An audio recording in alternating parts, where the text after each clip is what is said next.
Schoolboy error. Started with the mute button on. Good morning, good afternoon, good evening. Welcome back to Football Heritage TV. It is Friday, FA Cup weekend, and Spurs are playing the most informed team in the country in Aston Villa. So that should be fun. But there is a transfer window open, and Spurs are this close to our first signing, according to Fabrizio Romano. It's all but done, and they're just working out the payment structure, which is typical Spurs, isn't it? Just working out a payment structure to see how we're going to get this Sousa deal over the line. And I don't know, probably a lot of you have noticed I'm starting to become more and more withdrawn. The anger's gone, the heated debate, the argument has gone, and I'm just in a state of, I don't know. I'm just in a state of, this is a transfer window. This is what Tottenham do. And I've already started seeing the YouTube videos, generational young talent. He will rip up the Premier League, how he'll take it by storm. I saw this video for Yang, for Tell, for Odeberg, for Gray, for Bergval. I've seen this video for Moore when Valise joined. They do these videos for every single young player that joins Tottenham. And all I know is we are falling further and further and further behind the big boys. I don't know where we go from here. I've said this a million times. I don't know where we go from here. I don't know what the answer is. For years, I've always sat up here and thought that I knew the answer. I'd say, yeah, we're gonna do this. We're gonna do this, and we need to do this. Right now, I just have no idea how this football club gets better. I'll say this. I did not like Ange-Postecoglou's management style at all. But maybe in reflection, I can see it was a bit harsh on him, blaming him for as much as I did. Doesn't mean I rate him. Doesn't mean I want him back. Doesn't mean I don't think he should have been sacked. But I just feel numb now. I feel really, really numb when looking at transfer windows for Tottenham, when I look at players we're linked with. It's why I didn't get crazy in the summer when everyone was losing their mind, going 4 first-team starters, and I'm going, Mawani, really? What you got? Okay, you got Paulinho on loan. If this was a first-team starter, why didn't we go bang? Let's buy him. You know, look, the whole thing for me is just a little bit. I don't know what are we like. My man Mark says, thanks for coming on, Mark. Yesterday, really enjoyed having you on. Yeah, what is our identity and what is the plan? And that word there, I mean, I tell you what, this is an absolute, not just because Mark came on and I really respect Mark, but what a wonderful sentence this is. And this is what I mean. When you've got trolls that just say, ugh, ugh, and then I see a really well-constructed, well-thought-out argument like this. It's true, isn't it? Like he said on the show last night, what is our identity and what is the plan? And the second sentence is even more powerful. Everything is reactive and without clear direction. And it is. And do you know the thing for me, Mark, here is, and by the way, guys, we're going to have a members only show this afternoon as well. So look out for that, probably about 4 p.m., something like that. The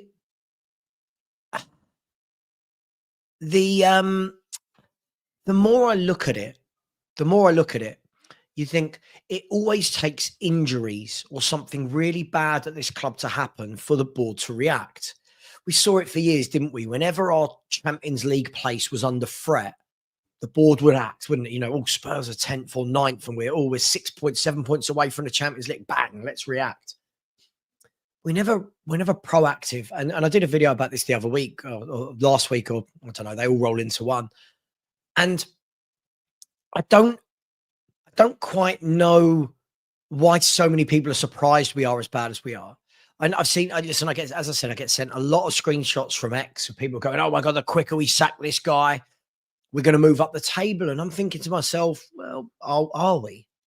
I genuinely have concerns about any fan that is ignoring all of the data for the last 2, 3, 4, 5 years, 6 years. I genuinely, a big update. Sousa is nearly done. I genuinely worry who is looking at these players and truly thinks, you know what, that manager's going to come in and get them up the table. And then what I get is I get a lot of people saying, oh, you said Frank would coach them. And what I said was Frank would coach this club, but you've got to back him. It can't just be, here's the same players that have failed for the last few years. This manager's just going to turn it around. And that's not Frank. That's any manager. I'll say that the next guy that comes in for me is equally picking up the same mess. He is equally picking up the same mess. And we're going to expect miracles of that guy as well. And I saw a couple of posts today where, and when I read things like this, see, I'll come to this comment. I'll read this. This is what makes me like, this is everything that is wrong with football fans. No offense. I know you're a member, but this is everything that's wrong with football fans. Saying, I definitely get the data, Savva, but I counter with, look at Brentford. Wow. Look at Brentford now without Frank. Look at them what? They're 3 points off mid-table. So if they lose at the weekend and go 10th, are we then going to turn around and go, oh, this is where Frank left them? It just doesn't make any sense. This is where people, again, sorry, I'm going to say it, this is where people like you don't seem to understand. Frank built that squad. Frank built that club. Frank left that team. That team that Andrews is playing with is Frank's team.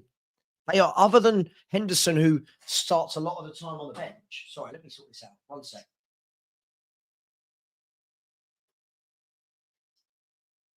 So I don't know what's going on with this. Anyway, let's just ignore that. And this is what makes me laugh. Frank built that squad at Brentford. Now, listen, this isn't me going, oh my God, this is amazing. I love Frank. But those same people like this that are using, because Brentford are 5th for one moment in time, right? Let's see where Brentford end up at the end of the season. But this is the squad that he built. He left a very well-organized football club, a very well-drilled, well-run football club. And unfortunately, I'm sorry, I'm going to say it, there's too many people like you. This is like what the Marios is doing in the chat. They go, oh, look at Brentford. They're so much better. When you actually look at them point for point and everything, there's not really a lot different. Igor Thiago, for example, that's the guy that Thomas Frank brought in to replace Ivan Toney.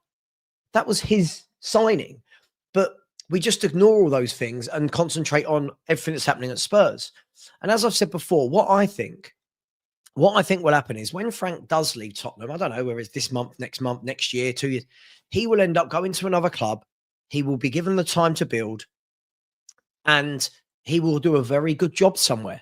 Problem is at Spurs, we don't seem to understand that we have not built anything, that we have not left in its, we won the Europa League, but what was left is not a really well settled, really well drilled team. So, for example, right now, if somebody takes over at Villa or Newcastle, you would say, what a lovely job to walk into. The team is settled. The ethos is there. The strategy, the club, the fans, everything's settled. So somebody walks in, picks it up and goes. When you look at Spurs, whoever picks this up, whether it's Frank, Iriola, Glasner, whoever it is next, Xavi, whoever it is, they're picking up a mess. And too many fans, as I said, too many fans think that this is Football Manager. They think that a manager's going to come in and go, here's my new idea. 6 months, bang, everything's great. You've got to have a team. You've got to have structure. You've got to have planning. 2 of our 4 signings in the summer were loans. How do you build around that? So, I by the way, I think Keith Andrews is doing a really good job at Brentford. I think he's doing a really, really good job. And again, but Diamond, isn't that the point? Isn't that the point? Frank built it with really good scouts, with a really good setup, really good owners that had a clear plan and direction. When you're saying the model was there, when he joined them, they were bottom half of the championship, Dave. So the model wasn't there, right? Him and all the other people built that over 7 to 9 years. And our fans can't seem to understand that we don't ever allow that to happen. And because we go, oh, it's only Brentford. But I look at Brentford's squad now and I think, are we that much better than Brentford's squad? I don't think we have a winger as good as Kevin Schade. And I can't believe I'm saying that. We don't have a forward as good as Igor Thiago. I don't think our midfielders are any better than Janelt and Yarmouk and Jens. I don't think our playmakers are better than Damsgaard. I think Keller is better than our goalkeepers. We could listen. again, I think it's really sad that we're having to base ourselves versus a Brentford, because that's how far we've dropped as a football club. That is how far we've dropped as a football club. So the problem is, it's not that, oh my God, we'll do anything to back um Frank. Frank has to be here and he's the only one that can make it work. Not at all. If he goes, he goes. But they are a football club that have a plan. Brentford have a plan. You watch when they next sell. I bet you when they sell Igor Thiago, they'll have somebody else coming through. They'll have somebody else scouted already, ready to go. Right now, they probably know who their next 2 or 3 options are for manager, for goalkeeper, for midfield, for forward, because they're a really well-run, organised football club. Now, there's a limit to what a Brentford can achieve. We know that, because they're not going to attract your Semenyos, right, at this stage. They're not going to attract your Phil Fodens and your Hull. We know there's a level as to what they can achieve. But I find it staggering how so many of our fans are sitting here praising Brentford whilst destroying the man that took them from bottom half of the Championship to top half of the Premier League, and wasn't in a relegation battle once, and wasn't in the bottom 3 once during his time at Brentford. I find that logic, for me, I can't make it work unless you're a child. I can't make that work. Let's praise this football club, how great they are. But the man that was at the center of making all that happen, we absolutely hate and blame for everything at our club. And again, let's separate. I can, we can decompartmentalize this conversation. That's not to say he's going to be a success at Spurs. All right. But absolutely this, Emmanuel, absolutely this. We got the manager, but we haven't got the structure or the plan. And that's what I keep saying. We're going to get a new manager sooner rather than later. We all know. We've all seen this. We've all seen this film before. But the second part of those 2 things won't change. What's the structure and what's the plan? And that's why I'm calmer now about Spurs than I ever have been, because over the last however many years, I've just realized this is what we are. Right? This is what we are now. We are a team that float from manager to manager, right? We are a team that float from different philosophy to different philosophy, from different director of football to different director of football. And we sit here and we argue,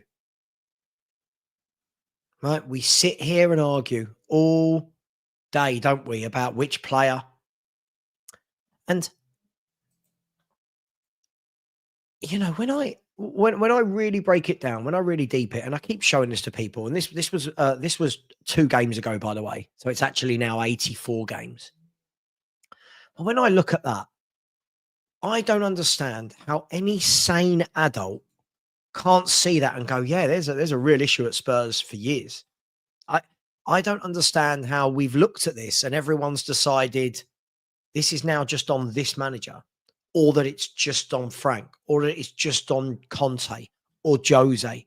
This is an amalgamation of a mess. This is one gigantic mess. And I know people don't want to hear that. And I know there's YouTubers out there that say, oh, just we've just got to back the team, whatever. And sure, I get it. And I completely agree. But that doesn't mean that the truth can't come out. Right. So you get, as I said, look, as you said, we get the first person there that unfortunately these people, right? These people can't seem to listen to what's being said. It's not about defending Frank. They're not listening to what's being said about the bigger picture at Tottenham. Right. This is what I mean. And they're coming in, isn't it? One comes in, then the next one. Right. Super Ange, I haven't even mentioned Romero. By the way, I've been talking about Romero for years. I've been talking about Romero for years. It's a real shame, right? It's a real shame that we've got these people in our fan base. Again, look, let's see, 2 of them come in. Now the 3rd one comes in. So you couldn't wait to get rid of Ange after 2 years, but you want to back Thomas, who, in my opinion, but you've not, again, guys, I really don't understand. Are these people not listening to a word I'm saying? They've not listened to a word I'm saying. This isn't about Thomas Frank. They're not listening, are they? They are. not listening to what I'm saying.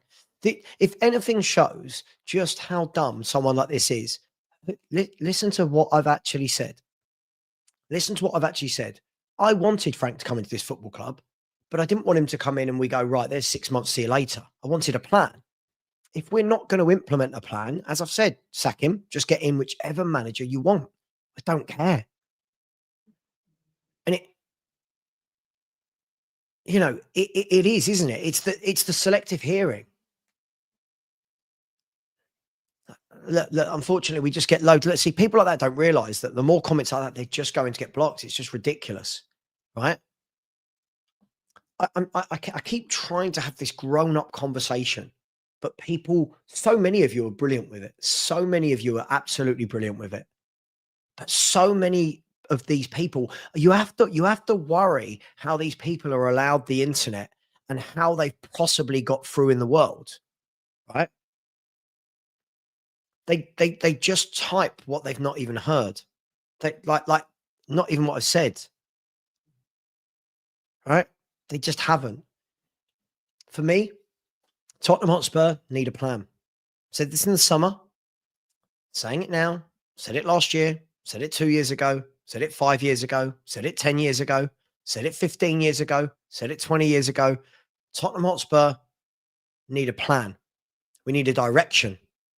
We need whoever it is, whatever the names of the person above the manager's door, the director of football door, the owner's door, we need a plan. We just need a plan. And again, we've got to a transfer window and you're thinking, okay, let's start seeing the beginning of this philosophy, this plan.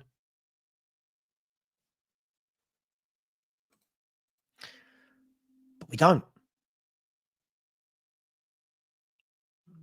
We don't. And it doesn't matter what evidence you put in front of people. It doesn't matter what evidence. As I said, look, this is Spurs for over 2 years. But yet I'm told the players are good enough. Cool. Let's have a look at some more facts, shall we? I'm told the players are good enough, but look at this. Over the last 84 games, 43 defeats, 49% defeat rate. A 49% defeat rate in 84 games.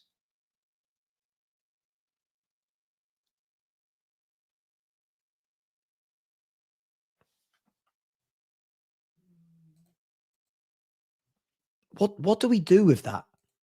Is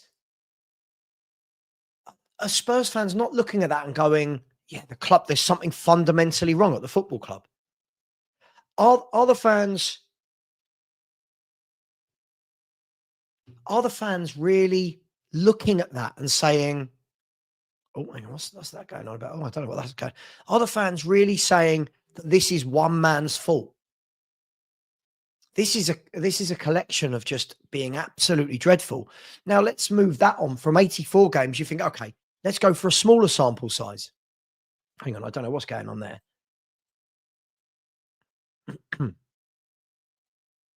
There we go. 59 games, 30 defeats. This is league, by the way. So you've got 84 games with a 49% defeat rate, then 59 games with a 52% defeat rate. At any stage, are we gonna really step up and go, yeah, the players aren't good enough, the ownership isn't good enough, the directors of football and the scouting aren't good enough?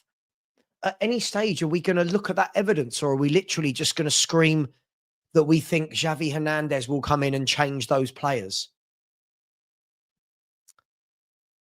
It's really difficult to have the conversation. I love it. Like when I have football conversations off of YouTube, you can have really good conversations, right? You can have really good conversations with mature people, whether it's in the pub, whether it's with your mates or your family. When you come onto YouTube, you just got a lot of people who they'll say the same thing, but they're not actually reacting to what's being said. You've got people in our chat going, yeah, but he decides to start Bentancur or Gray this is the squad we've got. Who is it that we shouldn't be starting and who is it that we should be starting? Look at we've got 18 fit players for tomorrow. 3 are goalkeepers. That leaves you with 15 outfield players. In those outfield players, Scarlett, right? Scarlett, Ben Davies, Tell, Odeber, Gray. Look at those options, and people are going, yeah, but he doesn't do this. Remember when Conte was here, people go, oh, but he doesn't play Basuma and he doesn't play. Look at the options that these managers have got. Look at the options. We have a wonderful stadium. We have everything set up to be brilliant, isn't it? And that's the shame of it. Some clubs you look at and you go, yeah, they're a very small club. They haven't got a lot of revenue coming in. Their stadium's small. But Spurs don't have that problem. We've got arguably the best stadium in the world, arguably the best training ground in the world. I'm not going to pretend I've been to every training ground in the world. We've got loads of money.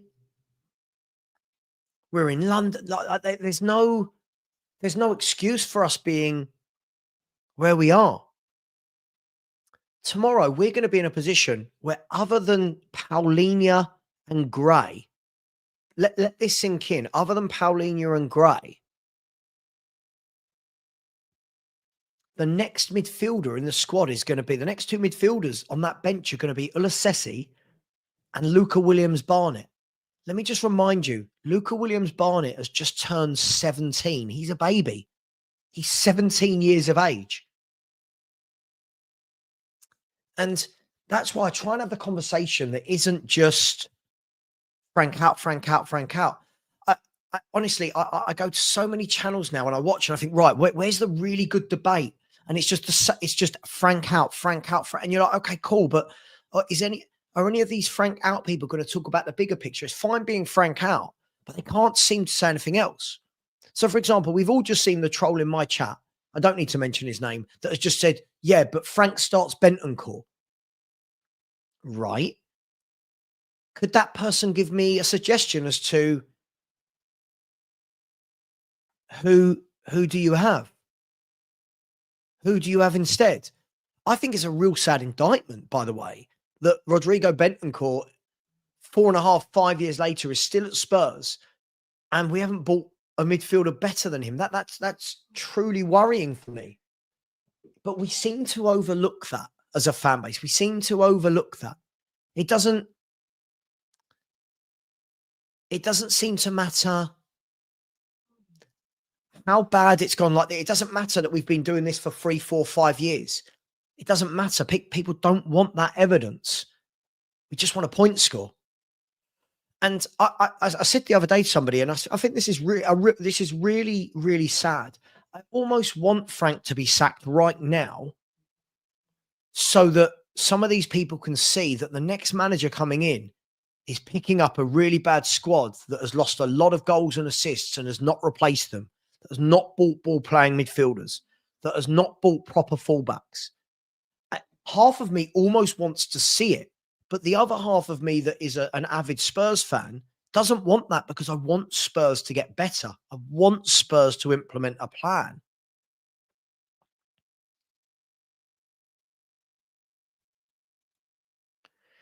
It's moments like this where we have got an opportunity to build and add to the squad, and we're just not doing it. We're just not doing it. The names that we're linked with. I mean, you know, when we look at what's going on at this football club,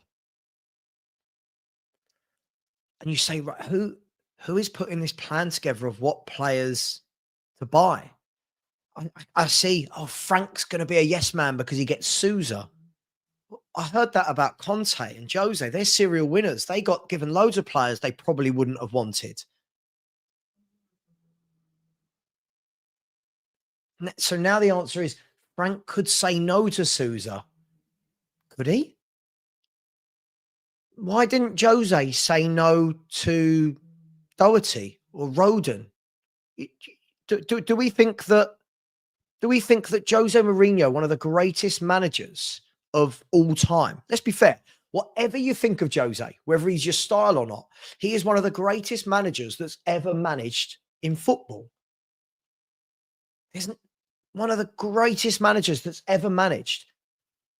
Unfortunately, people like Marios in the chat believe that Jose Mourinho turned around to the board and said, get me Gedson Fernandez.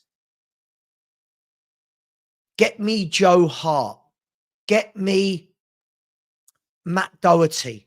Get me Vinicius up front. Do these people truly believe that? Do they truly believe that Antonio Conte, again, one of the best managers of the last 10 to 15 to 20 years, was asking for Richarlison and Jed Spence and Longley on loan? Have we not worked out? Have we not worked out that the managers are being given a lot of these players? Do we truly believe that Ange turned around in the summer window and said, I want Solanke plus 4 kids? I don't believe that. I don't think any of you believe that, do you? And I think if we're at the stage where people truly believe that Thomas Frank has gone to the Spurs board and gone, the one left back I want is that 19-year-old who's played 24 games of football in the Brazilian Serie A, then we're at a stage where all maturity, sensibility has gone out the window.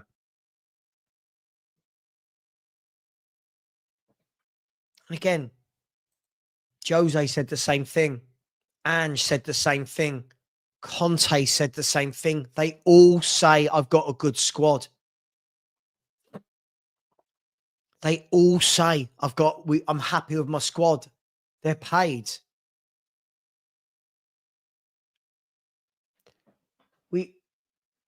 I think what worries me so much is I'm so worried at how many football fans don't understand how football clubs operate. I'm worried that people think that there are many managers out there in the world that get 100% of what they ask for. And I don't know, what's it going to take? The new manager to sign? Again, more players come in that we don't rate, and we're going to go, oh, this manager, he's a yes. Well, kind of doesn't everyone have to be a yes man to keep their job? Do we believe that there's a manager out there that will come into Tottenham and that will just go, no, no, no, to every single person that's offered to him that won't lose their job? Do we believe that? Now, this isn't even me knowing Tottenham Hotspur. This is just me being a grown-up, being mature and understanding that's the way it works. I would say maybe a Pep Guardiola would get whoever he wants. Maybe. Right? It's Pep. It's Pep Guardiola. Other than that, do we truly believe that these managers are getting everybody that they want? Do you believe sometimes when you see these 16, 17, 18-year-olds being signed by any Premier League club, that we think that the manager has gone into the scouting team? Do we think that Thomas Frank has sat down with Lang and Paratici and gone, this is my guy? This is my guy. Do we think that Mawani being signed on deadline day because Solanke was injured that week was Frank going, that's my number one? Do we believe that? I struggle. I struggle that people believe that. And I get it. We're all emotional about our own football club. But all I ask is, and I think so many of the grown-ups in the chat can, people like the Marioses, they can't. If you actually take a little step back and look in and go, does anyone really believe that Frank is asking for that player? Do we believe that Jose asked for Gedson Fernandez? Do we do we believe that Pochettino asked for Clinton and G?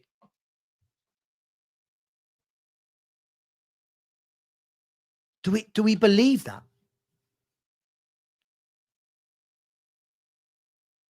And I'm all for it. I'm all for a new manager. Don't care which manager manages my football club, really, as long as there's a plan and they're backed. There was clearly no plan with the last manager. There was clearly no plan with Poch. There was clearly no plan with Jose or with Conte or with Nuno. There's clearly no plan with this manager. And again, no, they can't. They don't run the football club. I don't think these people understand how football works. They don't run the football club. Lots of reports are coming out that Frank is really frustrated that he's not being given players. A lot of reports are coming out saying, again, I don't know how true that is, but wouldn't you be? Wouldn't you be frustrated? Again, when I say take a step back, right? This manager wanted Eze, Morgan Rogers, Morgan Gibbs-White. And yet fans are sitting here going, he wants Sousa. You know, what? No, what will happen is Sousa will join. Frank will be asked about it because he's the manager of this football club. And Frank will say he's a good young player that we've been tracking. Of course he is, because that's the professional thing to do. Right. And then stupid fans will go, see, he wanted it. We don't get it. We don't get it. I've got nothing wrong, by the way, with Spurs buying younger players. The problem is we seem to buy so many that we seem to have neglected the senior side of the game. And this is it. I know we don't always agree, Berto, but this is it. Can we buy some experienced pros?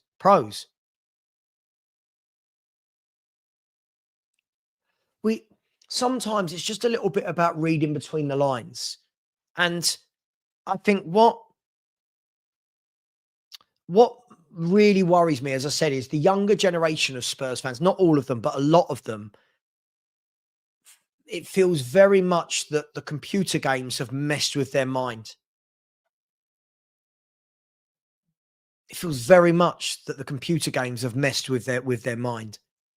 Now Frank's getting the blame for Matisse Tell, a deal that was done before he arrived. This is how you know, right? This is how you know that people are I'm going to say it, are dumb. I'm going to say it. Matisse Tell, that deal was wrapped up in January. How are people? Do people truly think that he wanted Tell, the guy that he left out of the Champions League squad?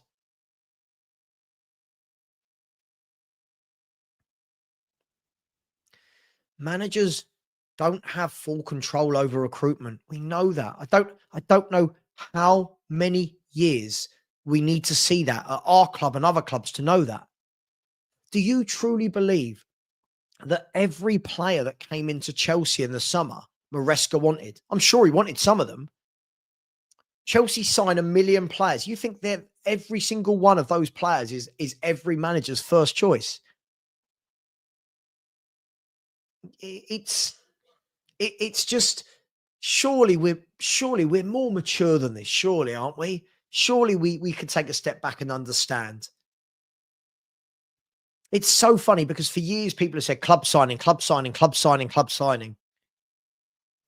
Now everyone Frank signs, it's right. Frank wants it. Frank only wants kids. You're like, well, hang on, does he? Does he? This is the manager that wanted Eze. This is the manager that said to us in the summer. This is the manager that said to us in the summer, as clear as day, didn't he? That the recruitment team aren't aligned with what I want. But yet you've got idiots like Marios that sit in the chat and go, he wanted this. He's literally telling you that the recruitment team in the summer didn't know what he wanted. They weren't aligned. And yet we're going, he wanted this. Listen to the words that the man is saying to, he's telling you. He's telling you.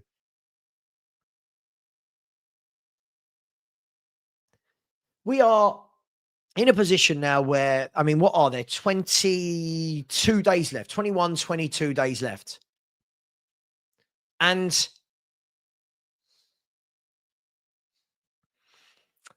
it's a big 21, 22 days, isn't it? And there are those out there that just say, Nothing's going to happen. This is exactly what we always do. And 90% of me is in that bracket. It's that 10% of me that is holding on. And it's the idiot 10% in me. It's the bit where I go, Savva, you're a dickhead, because you're going to believe it again.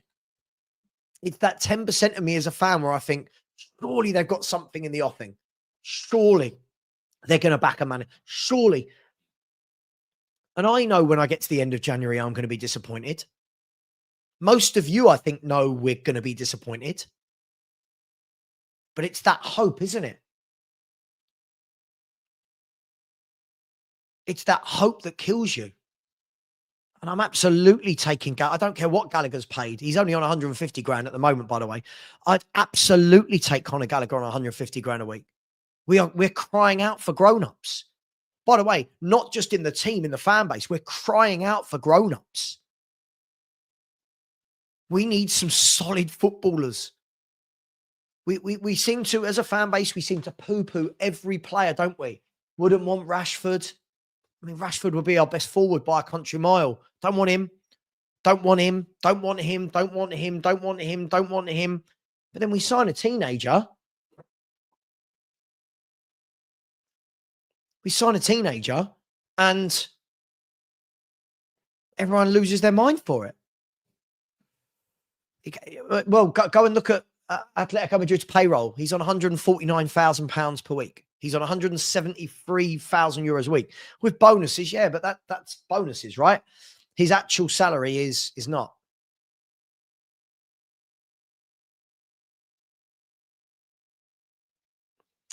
Can I ask, what is it that you think the manager's going to say about his players when he's asked? Again, this is right. I've got to block that account. Sorry, I've blocked that. I hear this all the time. People go, "Oh my God," but the manager said he's a good player. So let's play this out in our minds, right? Let's play this out in our minds. I am the manager of Tottenham Hotspur Football Club. I'm in a press conference and a reporter turns around and says to me, "What do you think about Tel and Odegaard?" At what point do these stupid fans think that he's going to turn around and go, "I don't want them," or "They weren't my signings," or "They're not good enough," or "They're not ready"? That would be just the world's worst management. Of course, he's going to say they're progressing well. They're good young players. Of course, he's going to do that. Of course, he's going to do that. Wouldn't you think if you weren't performing great in your job and somebody came up to your boss, you would like to think is not going around telling the world, crap, or but under what?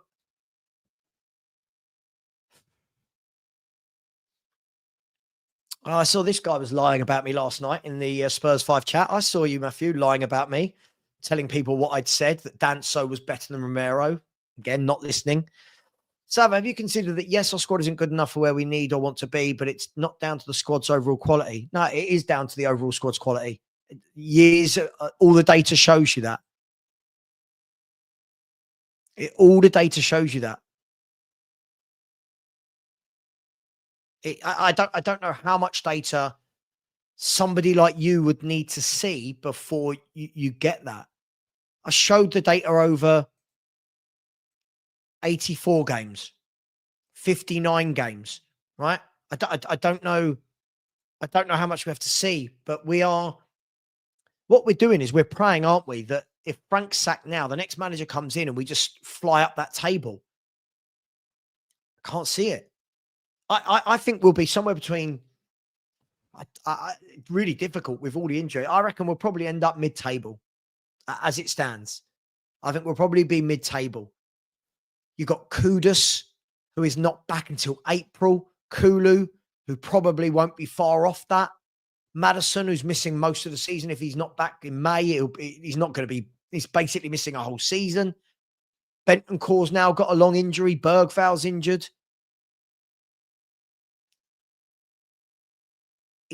I genuinely don't know what we're expecting at this stage.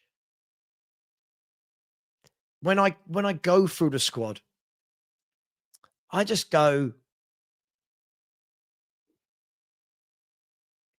what's there? Like, what am I what am I meant to be looking at? And I don't know whether this is an age thing. I've seen so many good footballers at Tottenham. I'm sure many of you have. And I'm being asked to believe that these players are good. I'm being asked, like, if you look at it, like, I thought Tell was okay the other night. He got a good goal. Other than that, I thought he kept giving the ball away and his touch and control of the football was awful. But we come away going, oh, really good game. And I think back in the day, that would never have been considered a good game. But we are so void of quality that we clutch at everything, don't we? We clutch at everything. Every time a player does one thing, oh, do you see that pass? Oh, do you see that cross?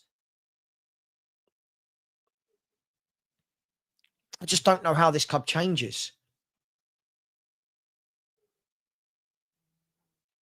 I get it. I get it. We want nice football. I want nice football. Believe it or not, I want nice football. I also want Spurs to sign the players capable of playing nice football. I want Spurs to buy some technical footballers. Instead, we bought runners and runners and runners and runners and kids and runners. Look, today we'll probably get the here we go for Sousa. Welcome to the club. Hope the kid does well. But again, that would have meant that for the first third of our transfer window, the sole total of what we've done for incomings is a 19-year-old kid who's played 24 games of football in his career. And yet I'm led to believe that all the problems sit on one man's shoulders.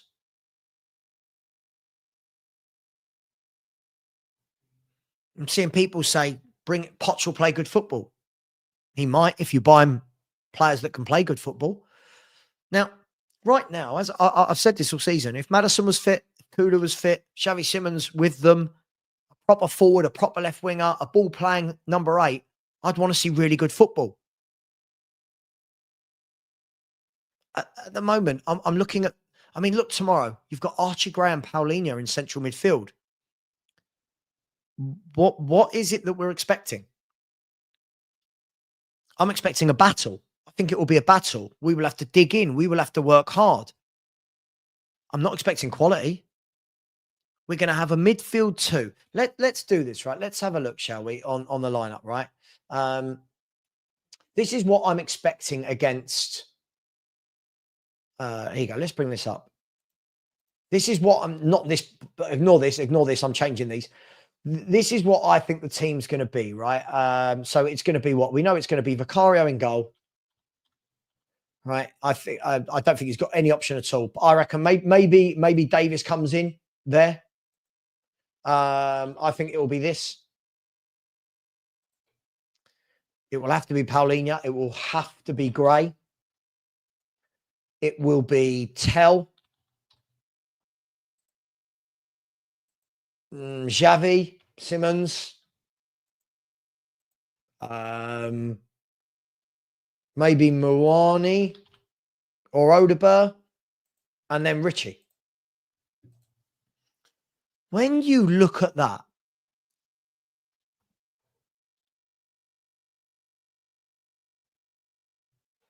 no, it didn't, Matthew. That's not how I came across at all. What I actually said was, what I actually said, if you go back and listen to it, Matthew, and you did lie, you literally sat in the chat and said, Savva, you turned around to someone in the chat and said, Savva thinks Danso is better than Romero. What I actually said was, it's a shame. Romero knows that he will play no matter how badly his performance is. And then I said, it's a shame because Danso actually came in, played well for a few games, kept a couple of clean sheets, and then is out the squad again. And I'd like to see Danso given a run of games. That's what I said. Then you went around in the chat telling everyone that I said Danso's better than Romero. As a footballer, Romero is better. But in terms of knowing what I'm going to get in consistency, I know what Danso's going to do. He's not glamorous. He's just an old school defender that's going to put his head on everything and defend for his life. And people kept in the chat telling you, listen to what he said. And you kept saying, no, that's not what he said.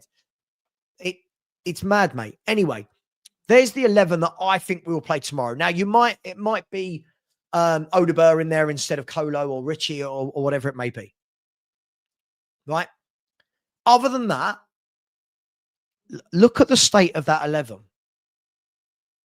This is the 11 that people are going, I really want to see some good free-flowing forward football. With who? What? Paulinho and Gray? Tel Mawani? Richarlison? Like, who is it that fans are expecting to play this football they want to see? Poch's team had Dembele and Ali and Ericsson and Son and Kane and Walker, Alderweireld, Vertonghen. All of the team were very comfortable with pushing and running, passing, movement. Look at this team. This is probably what we're going to have to put out tomorrow.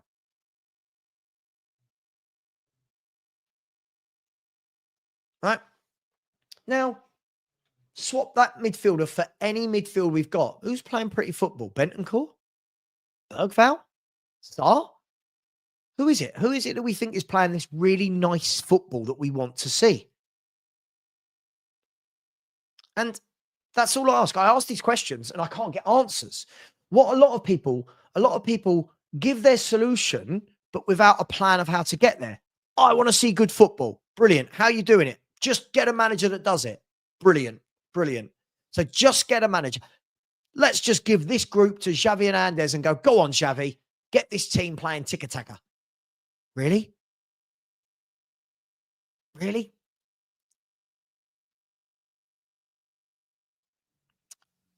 That front four, not so much Simmons. I think Simmons needs this year to definitely settle in. That three of Mawani, Richarlison and Tel should never be at Tottenham Hotspur. Gray should never be at Tottenham, in the first team at least. Davis should not be at Spurs anymore. Vicario, for me, not good enough to be a Tottenham goalkeeper.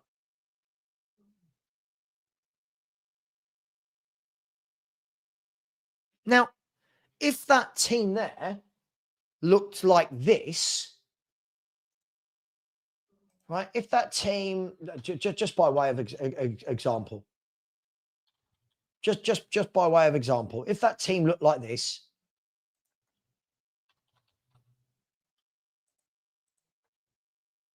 I don't even rate Solanke. Now I'm expecting a little bit more, right? I'm expecting a little bit more because I've got Maddison in there, because I've got Kulu. Solanke can hold the ball up better than Richie. Now I'm expecting a little bit more. But I've never known. Of course he didn't, because he was at Brentford. No one said he's a tiki-taka. Coulson, again, you keep doing this. No one said that Frank is a tiki-taka manager. No one said that. My point is about if Xavi Hernandez came in who does play tiki-taka, that we think those players are capable of playing it. I don't feel like people are listening. You don't have to play tiki-taka to play really nice football. Brentford were very, very effective, very good with players like Mbuemo and Wissa and Damsgaard on the break. Keane Lewis Potter got down one side. He supported with Rico Henry. You don't have to play tiki-taka. But my point is, you've got to have the players capable of playing nice football.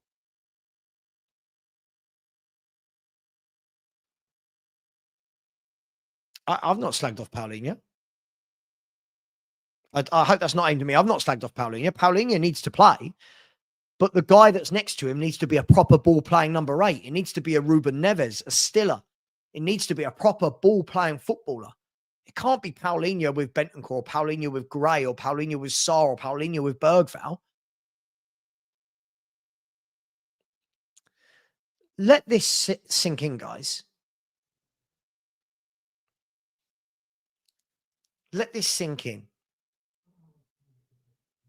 It's 2026, and Richarlison is our best striker. Richarlison is our best striker. And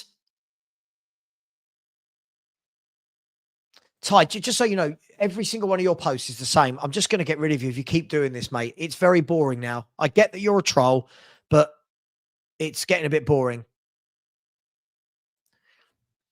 But do you know what, Wolfie? Feel free, Wolfie, if you want to join me, feel free. Let me know. I've seen that you've WhatsApped me. But again, I feel like every other fan base realizes how bad the team is, apart from our own fans. Because at the moment, look, I mean, look, if we're doing that, look at that. Look at that. None of those players get into Harry Redknapp's team, Pochettino's team. Not one. It's dreadful. Absolutely dreadful. And this isn't about Frank. Again, this isn't about Frank. And I think those of you that actually listen to what I say, and I'm trying to be a lot calmer about it these days, trying to be a lot calmer about Spurs and my content these days. A lot of you that actually listen to what I say, this isn't about Frank. This is about the state of Tottenham as a football club. Frank will be a moment in time. Ange was a moment in time. Conte, Jose, Johan Lang, these people will be a moment in the club's history. I'm more worried about, well, where are we going? What are we building? And at the moment, I can't seem to find too many that can give an answer. And you know why we can't give an answer? Because Spurs never implement anything. And that's why we haven't got an answer. So I get it. And if people actually listen to what I said last year, yeah, I didn't want Ange. She said, I want Spurs.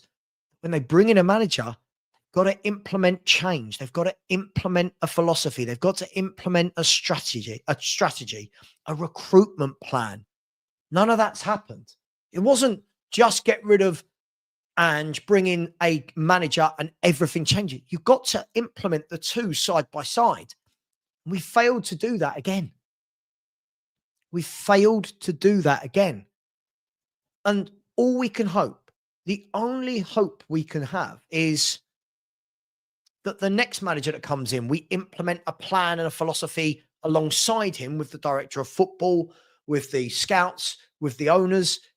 Otherwise, we're going to be sitting here in a year's time going, Glasner, well, that's not worked, has it? Because again, we're expecting the managers to perform miracles. And unfortunately, because fortunately or unfortunately, whichever way you look at it, because Poch kind of punched above his weight, so to speak, with the team he had, everyone expects that every manager is now going to do that with every set of players. And you're right, Carl. It says massive amounts, doesn't it? When Richarlison is your best striker, it says massive amounts. Agreed. And this is the problem, Walter. I don't see it under this ownership. This is what they had to show us, Walter. I agree with you. That's why the stance I've taken lately is, and I know all people want to do is point score. This, I don't care. The stance I've taken lately is, well, nothing's changing, is it? That's why I've said I'm going to join the next protest. I'm going to join the next protest that Billy T and the boys are doing because ENIC have shown nothing. Now, if in this next 3 weeks, Spurs go and sign 3 first-team players that are really good, I'll go, okay, hang on, fair play. But their first signing is going to be a Brazilian kid that probably can't even speak English, has played 24 games in Brazil. He's going to be dropped into London as a teenager. Do you know how difficult that is going to be for a 19-year-old kid coming from South America to live in London, join a shit show of a club that's in an utter mess, and everyone's going to expect loads of amazing things from him? So how does it change? As I said, a new manager will come in. I will welcome them, whoever it is. I will welcome them. Fair play. Hello, welcome to Spurs. Good luck. And then I will see, do they give that manager a plan? Are they going to back that manager? Because the excuse now is, oh, we're not signing players in the window because they don't trust Frank. Who are we kidding? This is what we do every window. Who are we kidding? that we're now just going to pretend, oh, we're not going to buy players because we're just going to throw out a whole 4-month plan and we're not going to buy players because of Frank. It doesn't matter if Frank's here or not. We need footballers. It doesn't matter if it's Thomas Frank. It doesn't matter if it's Pep Guardiola. It doesn't matter if it's, Maggie Thatcher. It doesn't matter who is managing this football club. Rest in peace. It doesn't matter who is managing this football club if we do not have a plan. And people, what's frustrated me is there's so many that can't decipher. Sorry, let me remove that. Sorry. There's so many people that can't seem to decipher the difference between me saying changing the manager's not going to do anything and actually caring that Frank's sacked. It's so many people who just can't quite understand that. So many people who can't understand that.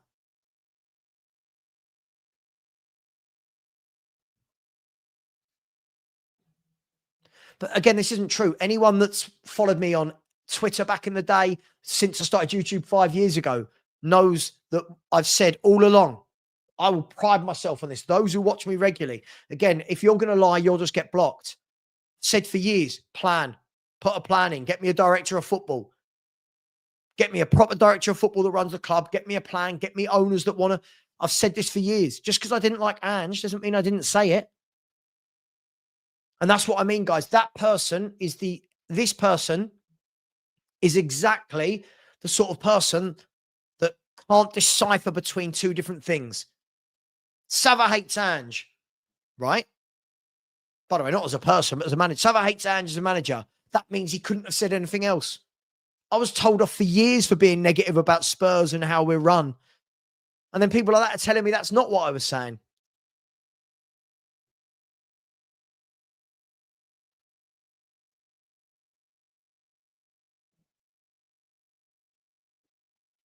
At the end of the day, I don't care. People can sit in these chat rooms, in these WhatsApp groups on X, and they can all talk about, we want a manager that plays better football. Me too. But what have we seen for the last 3 or 4 years? That we've lost all the players that play the good football. We've lost all the superstars that get you wins. We've lost all the superstars that score you goals. We've lost all the superstars that can paper over cracks.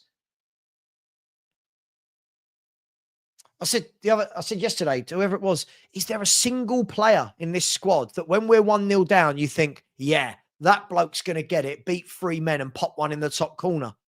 There isn't, is there? There's not a single player. There's not a single player at this club where I go, that's my guy. James Maddison I really like, but obviously out for the year. But there's no one. There's absolutely no one. And you're right, Colin. It is. We are witnessing not a death, not a slow death, but what we are witnessing, Colin, just to change your words a little bit, we are witnessing a club that is literally going into being a bottom half team. This is 2 years in a row now. We're in the bottom half. At what point do we stop going, we might need some better footballers? No. At what point do we go, we might need to actually have a plan and buy some better footballers? Because we're going to blame the next manager as well. As I said, if I was too harsh on Ange, fair, I'll take it on board. Sorry. I didn't rate him, whatever. Well done for winning the trophy, but what are we going to do? Are we going to blame the next one as well? Are we going to, if the next manager comes in and we're in the bottom half, or we're floating around 9th, 8th, losing more than we're winning, are we then going to be able to turn around and go, oh, actually, yeah, we need better players? I don't know. I still think, by the way, I don't think we're going to be 17th this year. I do think we'll finish mid-table. But yeah, I think my light has finally given up. Yeah, I can't seem to get it to work. I don't know what's wrong with it. Every now and then it works. No, see? No. Hang on. No. Oh, hang on. We might have the light for a little bit. There we go. And It leads me to one conclusion that we've all had for years, by the way. This has never gone away. ENIC must go. This has never gone away. This has never, ever gone away.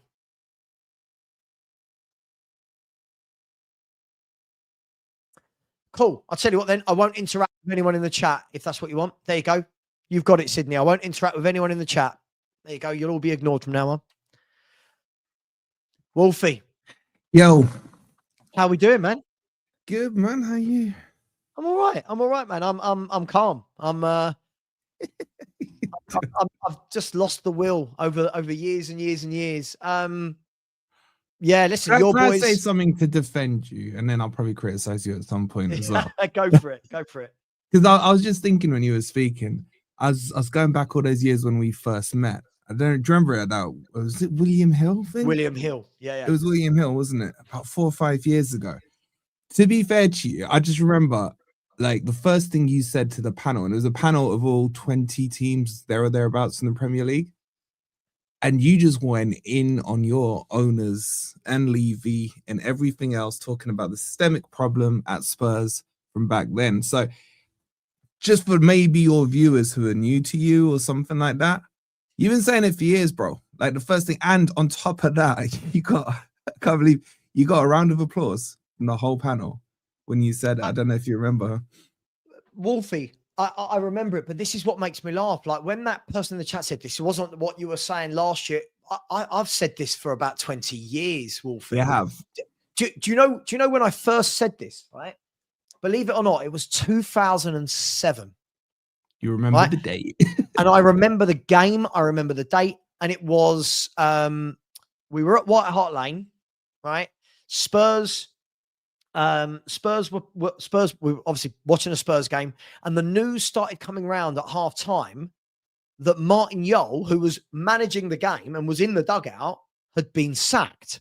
And we're all going, what do you mean he's been sacked? He's there. We can see him. He's there. And then lo and behold, the next day it was Martin Jol has been sacked. And I think that was the moment many people like Stell, people like myself, many people at that time went, sorry, what? Martin Jol done a really good job. We were like, what do you mean? Why have you sacked him? Why is that news coming out halfway through a game? Anyway, from that moment, I've been ENIC and Levy out. And obviously now Levy's gone.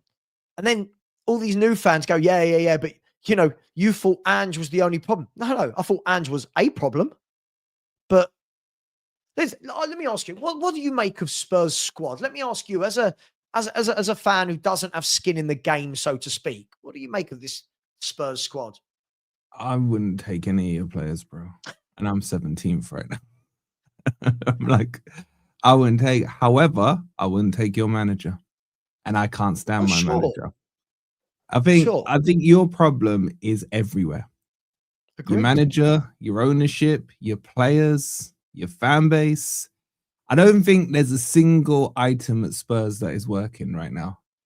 And it's a complete and utter mess, mate. So I hear what you say about what does it matter if you sack him, what's going to change and what have you. I think where you're getting your criticism from is the energy you gave, what's his face, Ange, is different to Frank. Sure. Which I think is a fair criticism. Sure. But at the same time, the energy is different because Ange had £400 million and 19 new signings, and two years, one of which he didn't have Europe. This manager's had one transfer window, lost all of his forward players, and not had the money. But as I said, Wolfie, I don't mind. We've had this chat offline, Wolfie. I don't mind if Frank goes. I just don't think anything's going to change when he goes. That's my problem. Yeah, the thing with that, like from my perspective, because I don't really care if managers get sacked at Forest. I'm used to it, right? The thing with that, I look at it and say, okay, is it going to get any better under Frank if you do give him 400 million to spend and all this? I don't think it does, bro. I don't think it does. I don't think he's the guy. Better at all. Not with him. I think the fundamental problem with him, I remember we were talking about this in the summer, is his philosophy and style of play is not what your fan base wants, the majority of your fan base. So the only way it works, he ends up on a tightrope. He has to win games with that philosophy to stay. As soon as he starts to waver, as soon as he starts going bad run, people are going to want his neck because of the philosophy. It's too defensive. It's too defensive. I think his major problem is that when he becomes defensive, you come tight at the back, you're not scoring. When he goes attacking, you start to become leaky at the other end, like we saw in your previous game. So I just don't think the balance is there. So I would get rid of him if I was a Spurs fan because of the thinking of I don't see him working out and I don't see him pleasing the fan base. But you know that's the only thing you can change. That's the issue here. ENIC ain't going.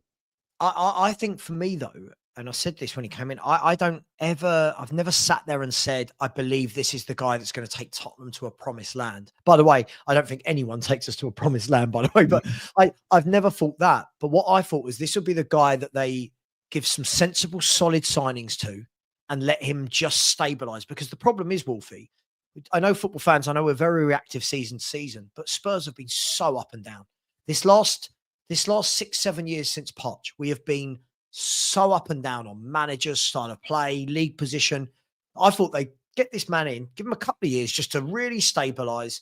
And then once we're stabilized, then you can go, right, who's the next guy that's got that bit more stature? Right now, though, who do you think Tottenham would get in? Who could we attract, in your opinion? Just for answer, on your point there, what you said, give him a couple of years.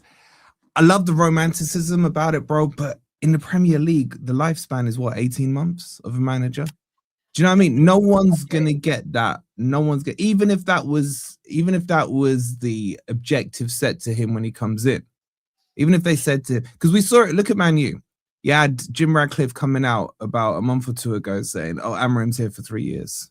Dumbest statement you could do. A month later, he's gone. Yeah, sure. You have to get the project, to get the 3 years, you have to start quickly. That's the problem in Premier League. Yeah, but the problem is to start quickly, you've got to have the players as well to start quickly, right? I agree with you, Wolfie, but you've got to remember when somebody is coming into an absolute mess, like he's picked up Spurs, everyone will say we won the trophy, right? He's picked up Spurs at their lowest ebb in terms of squad-wise, league performances, number of defeats. And as I have to always caveat this. I don't care if he's sacked. My worry is that, are we going to do this again in 6 months with the next guy? Yeah, you probably will. You probably will, but you might not. That's the thing.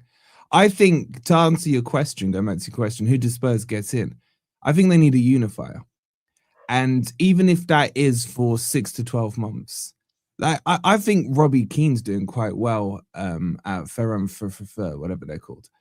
And I think he would be one that the fan base could get behind. What you need at the moment is someone who comes. What? Because but hang on, Wolfie. Hang on. Sorry, I've got to interject. Just hear me out. Hear my point out, though. Is this because Robbie Keane played for Spurs or because of his managerial ability? Because he played for Spurs, right, and because he's doing all right as a manager. My point is this: for you to get what you want a manager who's going to be able to get time to build a squad and build everything else. To get that, you're going to need someone who's accepted when they come in. When we were speaking in the summer, be it on here, be it on panel shows, be it on anything else, there was already a divide on whether people wanted Frank or not within your fan base. He's coming from Brentford. He's never managed a big club, never won a trophy, all those arguments, right? With Robbie Keane, it doesn't have to be Robbie Keane. You could pick any of the other X ones that, you know, or I know everyone's saying Poch, but that's not going to happen because of the World Cup. But one of those ones that will unite the fan base, that will give that manager the rope. Because even if, let's just say Robbie Keane were to come in and start shit, he's going to get a little more rope than Frank coming in because of what he's done for Spurs. Did you get my point? Don't attach yourself to me saying Robbie Keane. Attach yourself to that kind of profile. That's all emotional and not actually factual, right? Like if Robbie Keane comes in, you're right. It's, oh my God, this was a really good player for Tottenham. He gets it. He gets Spurs. But what if Robbie Keane comes in? Don't forget, Robbie Keane's still coming into this same group of players that have lost. I don't know if you saw the stats I put up, Wolfie. They're horrible, right? If Robbie Keane came in You could add. Somebody said Michael Carrick's another one that we that could would be say, another good one. right? So Robbie Keane or Michael Carrick come into Tottenham Hotspur. Cool, right? And nothing changes over 6 months. At what point does that romanticism of they're an ex-player turn into, Spurs again, should have got a winner, should have got a better manager, and then we're back to square one, right? Yeah, but I'm almost saying if you sacked him, because I think the long-term plan for Spurs is Poch. I think even your ownership knows that after the World Cup, Poch is the one, and Poch will unify your fan base. Because that Poch era, I mean, it bro, will for the way some. It you lot won't talk unify about it. me. For me, I think it's a backwards nostalgic step. It's not that I I don't like hear it. Poch, but this isn't what he left. This is not the club he left, and he doesn't have the Canes and the Sons. So Okay, but when he picked up Spurs weren't exactly. Who did he pick it up from? I'm trying to think. Yeah, Was he it picked us Redknapp? up but he picked up a team that had finished 5th, right? He picked up a team that had finished 5th. This manager just picked up a team that was 17th. Like, it's a huge difference. Yeah, but he picked up a squad and built a squad that wasn't household names, is my point. Sure, but most of them were there already, right? Yeah, but what I'm saying, do you believe he could do that again with this current No. What I'm saying, it doesn't matter if you believe he could or not. It's the fact that he has a track record of doing it. So you know that within Spurs, he came in, built a squad of non-household names and did it. Therefore, he gets some more rope. I think your fan. I get So my point here, just to summarize it, I think you should sack Frank. I think you should bring someone in until Poch is available who unifies your fan base, Carrick or Robbie Keane. And then with the Carrick as an interim between now and May. Right? Exactly. And then when the World Cup's done, you got Poch and you got an option. You're not getting ENIC out. You're not replacing all these players in one transfer window. Okay. Your set of players now will probably go through another 2 or 3 sets of managers before you start to get a squad. So why are you going to upset me and say? Because it's probably what's going to happen, bro. It's gonna. Let's be honest. Players outlast managers at clubs, whether we like them or not. There's plenty I'd like to get rid of from my club, right? But they usually outlast the manager. That's kind of the way football is, yeah. So it's going to take you a couple of windows to get a squad built together. What I think you guys need to start doing is building a squad for Spurs and not the manager, if that makes sense. So the Spurs philosophy rather than the Frank philosophy, because your problem is you've bounced from Conte to an attacking manager to a defensive manager and so on. But I've always grown up, and all my Spurs mates have grown up alongside the philosophy that Spurs need to be front for entertaining. That's the team you need to build. Listen, I as I said before, if Spurs have a plan, fine. But my problem is, Wolfie, what we will do is we will sack the manager with no plan. So I can't say this a million more times without people not listening to me. I don't care if the news comes through today that Thomas Frank has been sacked. I don't care. What I care about is what you just said there is what I want to see. I want to see a plan. If they turn around, right? If the Spurs board did this, Wolfie, right? If the Spurs board turn around today, let's say they sack Thomas Frank and they say, right, just so you know, I don't know, just so you know, we're bringing in, I don't care, Tim Sherwood, Michael Carrick, whoever, for 6 months. They're just going to settle the club down, see us through to the end of the season, and then Pochettino will be rejoining in the summer. What we are going to do for the next 3, 4, 5 years is we are going to implement one single philosophy. We are going to stick with this guy. We are going to build what he wants, and we are going to make you fans happy. If they did that, Wolfie, I turn around and go, fine, I now know as a club what you want to do. But what we will do is we will sack Thomas Frank with no plan, no backing of a manager. We will probably flip-flop to another philosophy, right? And then what will happen is, Wolfie, you and I will be sitting here next January and we'll be going, cool, yeah, this manager's shit, isn't it? Yeah, it's not really worked out. And oh my God, I can't believe these players are still here. That's my issue is not the manager. My issue is the bigger picture of the club. Vision. Yeah, I hear it. It's the vision. Vision. My counter argument to you would be that, right? 2 things. One, it's very rare you hear a club come out and say, by the way, here's our 5-year plan on what we're going to do with the Sure. manager. Yeah. Secondly, if they did that, would you believe them? With the lack of trust you have in your ownership and everything else. But at least, So you got to work on the fact there is there. no plan. No, sure, but at least it's something to hold them accountable to. The problem is these owners have never actually said what the plan is. So in the summer, we had that wishy-washy interview with I don't know if you remember, Vinay was sitting next to Levy, and they went, "Our plan is to win leagues and Champions Leagues," and everyone went, "Oh yes, that's not a plan. That's a dream." But what's your plan? How are you getting there? And as I've said, I'm all for it. If they said now, right, Michael Carrick's coming into the end of the season and we're going to have a thorough search and the next manager coming in is going to be planned for, fine, go for it. But I can't just sack this manager right now in the middle of a transfer window and we go, right, there's nothing implemented ready to take over. That's what I don't want. Yeah, but then the problem is, can you back him in a transfer window knowing that he's a dead man walking? But we need players anyway, mate. So if you buy some good players, right? If you buy some good footballers that can play under any, like if we bought, yeah, so you could do that with or without him. Is my point. You could do that with or without him. Sure, but are players likely going to sign for a club that doesn't have a football manager? I'll be honest with you, bro. I don't think he's got pull. Frank doesn't have pull. So Paulinho, Kudus. No. Let me finish. I think Spurs still has some pull. I don't think Frank has pull.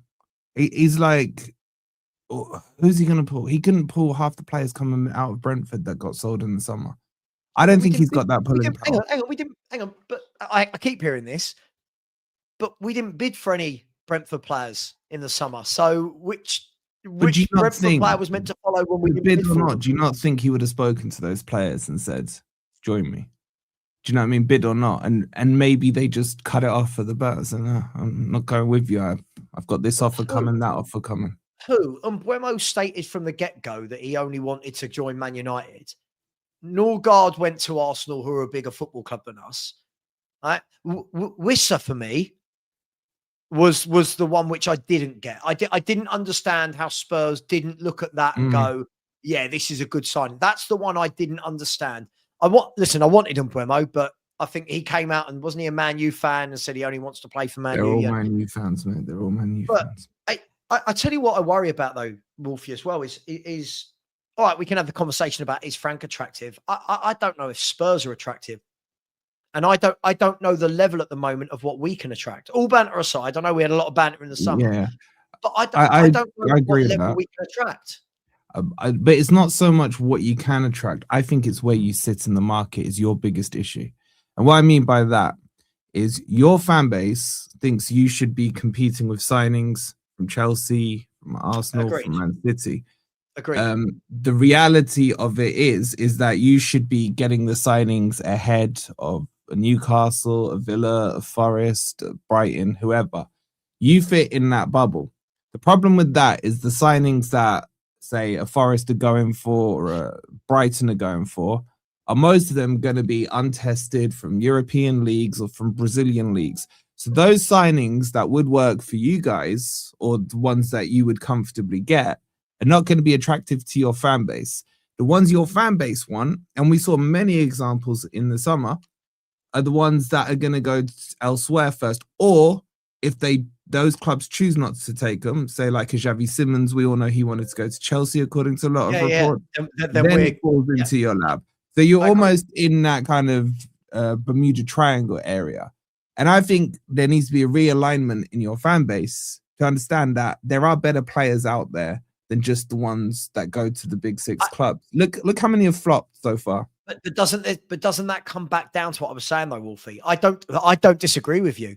I am one of those Spurs fans. You know, we've worked together for so long. Yeah. You know that I don't. When our fans came in and said we should get Semenyo, and you're like, yeah, of course, Semenyo's going to join Spurs over Man City or Liverpool, whatever.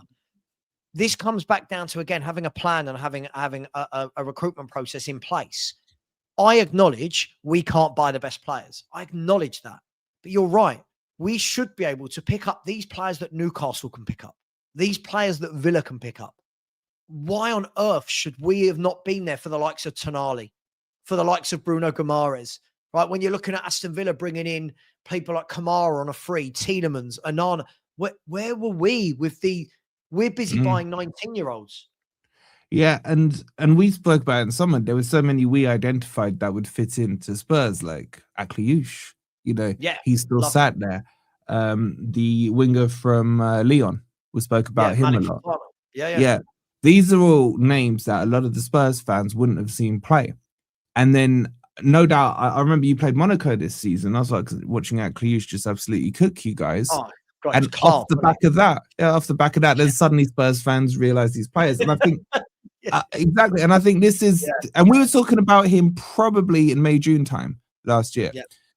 And the problem with it is, it's like, you need to just temper your scouting expectations as a fan base. And I'm not putting you in that, because I do think you actually are looking outside the box on players that you should be getting. I think the fans need to do it. But there is a bracket. You don't want to be getting kids like that bloody one that you signed in the summer that no one's heard of, and now where is he still injured, the centre back? Like, what was the point in that signing, for example? Sakai. Yeah, what was the point in that signing? Yeah. Yeah, do you know what I mean? And then you see the last minute transfers of Calamuano, who looks absolute dog shit, coming in. That's just panic buys in there. So the transfer window is atrocious for you guys. But what I would say is, if in this January window you went and got yourself an Akliouche, Fofana, trying to think of a couple of others of these kind of lower class names for your Premier League, your fan base would be up in arms. Yet these are the kind of players that would suit you. Bang on. See, another one like again, I'm just using this guy loosely, just because we're linked with him. I'll use this loosely. So when you look at someone like Solis, the Greek winger who plays for Club Bruges, I can tell those that have watched him versus those that haven't, because those that haven't just go, oh, but when he was 19, he was at Norwich and did nothing. And you're like, well, yeah, but he's 23 now, gone away and done well. Now, that's not me saying, Wolfie, guaranteed if you sign Solis, he's amazing. But these are the sort of players where we need to be looking at. Solis, Akliouche, Malek Fofana. Our fans, right? I know it's not the fans who buy the players, Wolfie, but our fans in the summer saying things like, Conor Gallagher's not good enough.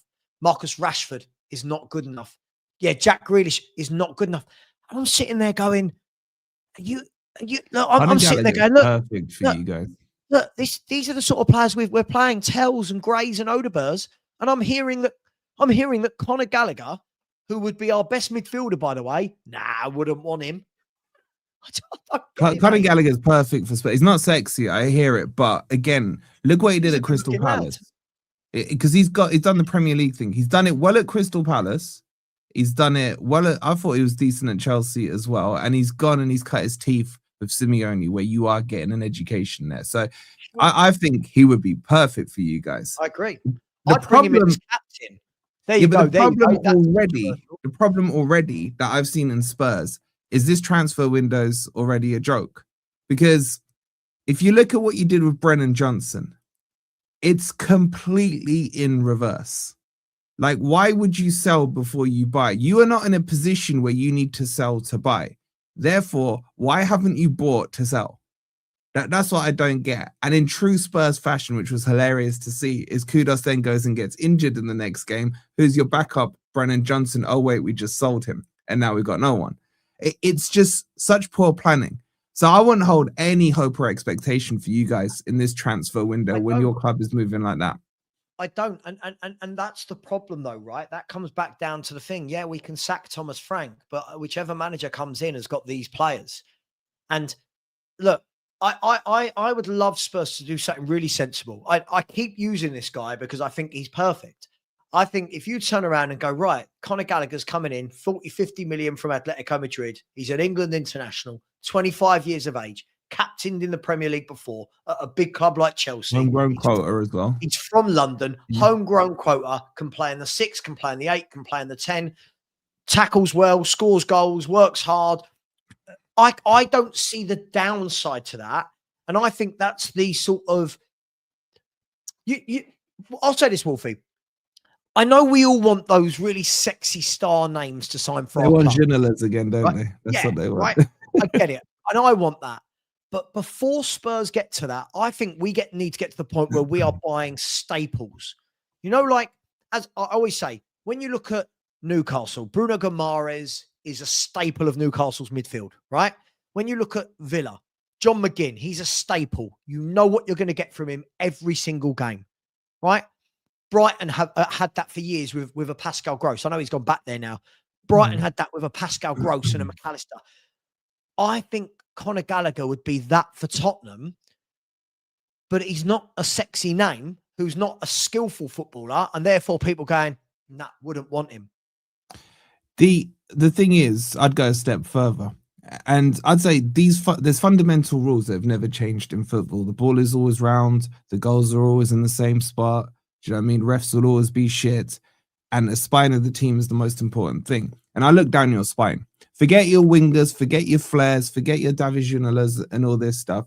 I look down your spine. Do I see strength in that spine? Goalkeeper? No. Centre backs? Yes. Midfield? Paulinho, yes, is a good breaker up of the ball, but not a progressor of the ball. Therefore, alongside him on the spine, you ain't got an 8. Do I see you with a 10, for example, in that spine? Maddison, maybe, but he's out injured, so no. Striker, no. So that spine, for me, is already over 50% broken. Forget bringing your wingers in and what have you. Until that spine is fixed, you ain't going to be able to stand up, man. You guys have not got the backbone to do it. So bringing a Conor Gallagher in adds spine. You then need to bring someone in up top who's going to be better than Richarlison, and then you can start to flirt and mess around with wingers. And when you do the winger thing, you almost need to buy 2 or 3 smaller name wingers with the expectation that 1 or 2 of them are going to flop, but 1 will break through. Then in the next window, the 2 that have flopped, you get rid of, you bring in another 1 or 2, test them out, see how they work, and that's how you build out your team. You're not going to get 11 signings that all go straight into your team with all of them being successes. Therefore, build from the spine first. Get that spine sorted out. If I'm looking at your transfer window this Jan, you have to get an 8 in. I would say you need another keeper. Massively. And you need a striker.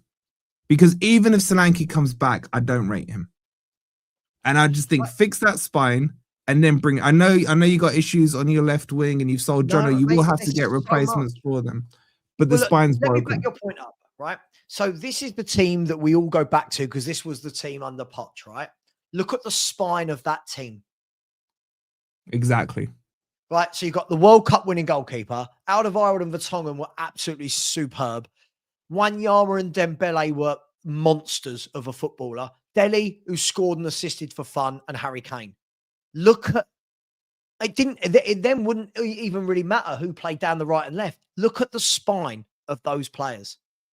And now look at our spine. It's mad, mate. We have fallen so far. And the problem is there's no. What's your strongest spine right now? Like Vicario, Romero, Van der Ven, Paulinho, and Bentancur with Xavi Simons and Richie. I mean, it's not. Like so if you broke that spine down, you say, okay, Vicario, I think you could stomach him for another 6 to 12 months. Okay, he's not. I hope not, but yeah, I know what you mean. Do you know what I mean? He's not going to cost you 7 or 8 points a season, and he'll save you a couple. So you can stomach him. So I'm talking in terms of priority. Our spine's as strong as my nan's. Oh, God. So you can stomach him. The 2 at the back, I think they're fine. No problems there. It's the midfield spine. Paulinho, is he still on loan or have you made him permanent? Paulinho's on loan. And he's in his 30s, isn't he? So he's what, 31? Something like that? I think he's coming up to 31. Somebody in the chat will tell us the exact age. I think you need a better spine in the 6 and the 8. So I like Paulinho, but I would actually go by a 6 and the 8. Term. Exactly. I'd go by a 6 and an 8. And are you even going to sign him long term? Would be the other question. So you need a 6 and an 8. I think we will because he's only I think it's 20 million or 25 million. And for me, I think Spurs, rather than going out there and saying, let's get a really top player in that position who's 23, 24 and costs 70 million, we'll go, all right, let's do that for 25, 30. But you don't even I don't even think you need younger players. You know who I would love Forest to get, for example, as a great midfielder? Ruben Neves. Oh, class. I'd love him. He's done the Premier League. He was brilliant at Wolves. He's out in Saudi. He would probably come back. I mean, I think he would go to Spurs. He's an absolute perfect player in that midfield to create that spine effect in there. So someone like that, bring him in. You don't just, this is the thing. I think the other thing a lot of fans do, and not just in the Spurs fan base in general, once they can put on a team sheet on their freaking, team builder 11, that they can put 11 players and they're like, right, that's it. There's our 11 players. We're finishing first this season. And not think, right, you've got league, FA Cup, League Cup, European football, so on and so forth. We need squads, and you need players that can seamlessly come in and out and move those positions. So if you think Paulinho is the starter there, who's the backup? Do you know what I mean? There's no one there. Yeah, no, of course. But mate, and this is where we've struggled a lot this year, because playing every 3 days, when you've already got a week 11. And then when you're rotating that, you're bringing in even weaker players. So your week 11 now gets even weaker. And we're having to do that in the Champions League and the Premier League. And that's why I said it was a double-edged sword last year winning the Europa League, Wolfie. It's a double-edged sword because it qualified us for a competition that we just weren't set up for. We didn't have a top 4-5 squad that you could add 1 or 2 and say, hey, we're better. It was a 17th place squad that nicked European football. And unfortunately, in the summer, what we did was we didn't replace Son. We replaced Maddison with Xavi Simons. I like Xavi Simons, but I think he needs a bit of time to settle. And we didn't buy forwards. We did, you know what I mean? So I don't feel like I don't feel like we're ready for Champions League football. I don't at all. Yeah, I mean, I don't think any of us thought you were going to win it this season. So you may as well take the Champions League money and use that money to build a squad out. Do you know what I mean? As long as they build the squad, though. Yeah, there is no excuse for your ownership not to be having 200 to 300 million transfer windows at all. And if they do, they've got to be doing it in the right spots. I think I just look at that Callum Moreno, man. He is utter shit. Has he scored a goal in the league yet? Who's that? What's his name? I can never say his name. Moani, yeah.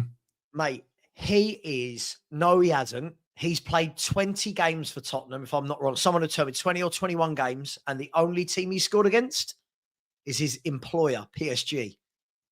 Oh, in the Champions League. Mate, honestly, and do you know what it is? It's not what they didn't cup tie him. No. They were like, this guy's so shit, we don't care. Do you know what? It's not that I look at Moani over his career and go, he's a terrible player. But I look at Moani and I think, why have you never settled? Why have you never had a consistent run? Or why are you patchy? And when I watch him play at the moment, it's, when people say, tell me you don't want to be at Spurs without telling me you don't want to be at Spurs. Like, he's got no effort. He doesn't. It's ridiculous, mate. He is not the one. And what will happen, though, Wolfie? He might grab a goal against Villa tomorrow or West Ham in the next league game, and people go, oh, there you go. You wrote him off. He's scored in 1 of 20 games. 1 in 20. It's embarrassing. But that's what happens when you panic. When you panic, that's what you get. But I still say, despite all these issues that we've just spoken about your squad, and there is a lot, the manager is still an issue for me. For you, and long may he stay. Long may he stay. I'm not even talking about his tactics on the pitch or anything like that. I'm talking about, I don't think he's connected with your fan base. Some of the shit he says in the media is almost, if Ange had said what he said, Ange is getting crucified. And then you got the stupidity. I know the whole mug thing with the Arsenal thing is very minor and stuff, but it just adds to the narrative. And then all the memes have come out with him dressed in there. Do you know what I mean? There's no connection there between him and your fan base at all. Do you know the funny thing is? said like someone put a side-by-side photo, mate, of him on the day where he was announced as manager, and then him after the Bournemouth game. It was like he'd aged 20 years. Like it was like a before and after advert for somebody that had, you know, got ill or lost weight, whichever way you look at it. But yeah, look, as I said, you had that with, do you remember, what was his name? Was it Christian Gross? Or was it Martin Yo? It was one of them. I remember they had like a little bit of hair on their side here at June. Well, they came back after your pre-season. They did it with Conte before and after Conte. You know, the before photo was Conte, you know, nice Italian suit. The hair was flowing and it was like, go on, you stud. And then after 18 months at Spurs, he just looked like a really, he looked like a guy that was like, please, somebody put me out my misery. And you know what? I'm interested to see. As I said, if Wolfie, I've said this, I know this is terrible. If Frank was sacked, I mean, let's be fair, from a YouTube perspective, why would I care, right? From a YouTube perspective. But I want to see who this guy is that comes in. And do you know what? If he gets a tune out of these players and we start playing some really good football, I will turn around and go, fair play, I was wrong. I don't think I'm going to be wrong. I don't think I'm going to be wrong, because unless we buy the next manager some really good footballers, or unless he can get back Kulusevski, Maddison, we're going to really struggle. We're going to thank God for West Ham. Thank God for West Ham. Yeah, I can back that one up. I hear what you're saying, but at the same time, we're not talking that your squad is a squad that is worse than a fucking championship team, right? So where are you in the table now? 13th, 14th, something like that? We are 14th. I haven't looked at the table since game week 1 when we slapped Brentford 3-1. We were top or something. So you're 14. So okay, this would be my point about Frank. Why would I say another reason you have to get rid of Frank? Do Palace have a better squad than Spurs? No. Everton. Well, hang on. When we're talking about, do Palace have a better squad than Spurs? I think Palace have got a better 11 than Tottenham. I take their goalkeeper. I like their back three. They've got good wing backs. Adam Wharton walks into our team. Mateta walks into our team. Look, I don't think there's a lot in it, but I genuinely, when people are looking, you got to remember, we're talking about Tell and Odobert and Richarlison and Archie Gray and Ben Davis and Vicar. I hear you, but squad-wise, yours is deeper. Squad-wise. Deeper, but no quality. Doesn't matter. There's no quality. In general, like Palace have gone on a nasty run now because their squad hasn't been strong enough. Yeah, I'd agree. It's more balanced than your squad. And they have a better manager. Absolutely. I'd take Will Hughes over Archie Gray any day of the week. Screw that sheep shagger, man. But then I'm just going up the table. Everton. I'd say Everton, there are players that would get into your team, but maybe not the whole squad. Their defense is pretty good. Brighton, Sunderland, Fulham, Chelsea, United, Brentford. Like, you look at that, you say Sunderland shouldn't be ahead of you. Brentford shouldn't be ahead of you. Yeah, but do you know the difference? But the difference here, Wolfie, that we're not taking into account. First and foremost, I think all of those clubs, I think let me just double check this. From Brentford in 5th, who are in a Champions League spot for the moment, down to Spurs. Don't say that out loud again. Down to Spurs in 14th is separated by 6 points. So we're talking about two wins swings you from Champions League to relegation. Not relegation, you know what I mean? The difference is all of those teams you mentioned, right, play once a week.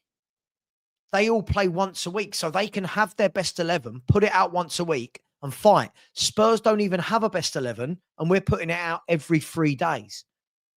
We can't cope with it. Palace are playing in Europe. You got Chelsea in Europe. Yeah, but Chelsea have got a much better squad than Tottenham. Yeah, but that's what I'm saying on Palace. Palace are thin. I was speaking to Rich the other day. They're 1 point above us. They're 1 point above us. This whole 6 point, I get what you're saying, but it would. I remember when we were talking and Spurs were 3rd in the league, and I'm like, you're in a false position, bro. Your squad ain't doing it. Your manager's not doing it, and what have you. It's weird that this is probably the longest it's taken for the league table to kind of thin out and stretch out for a long while. This is a very, Look, what we The can league see, is weak. what we can see straight away, other than I would say, other than Chelsea, the top 5 is the top 5 I would expect. Other than Brentford. I don't think Brentford will be there. By the way, I don't think that Yeah. they're in great form.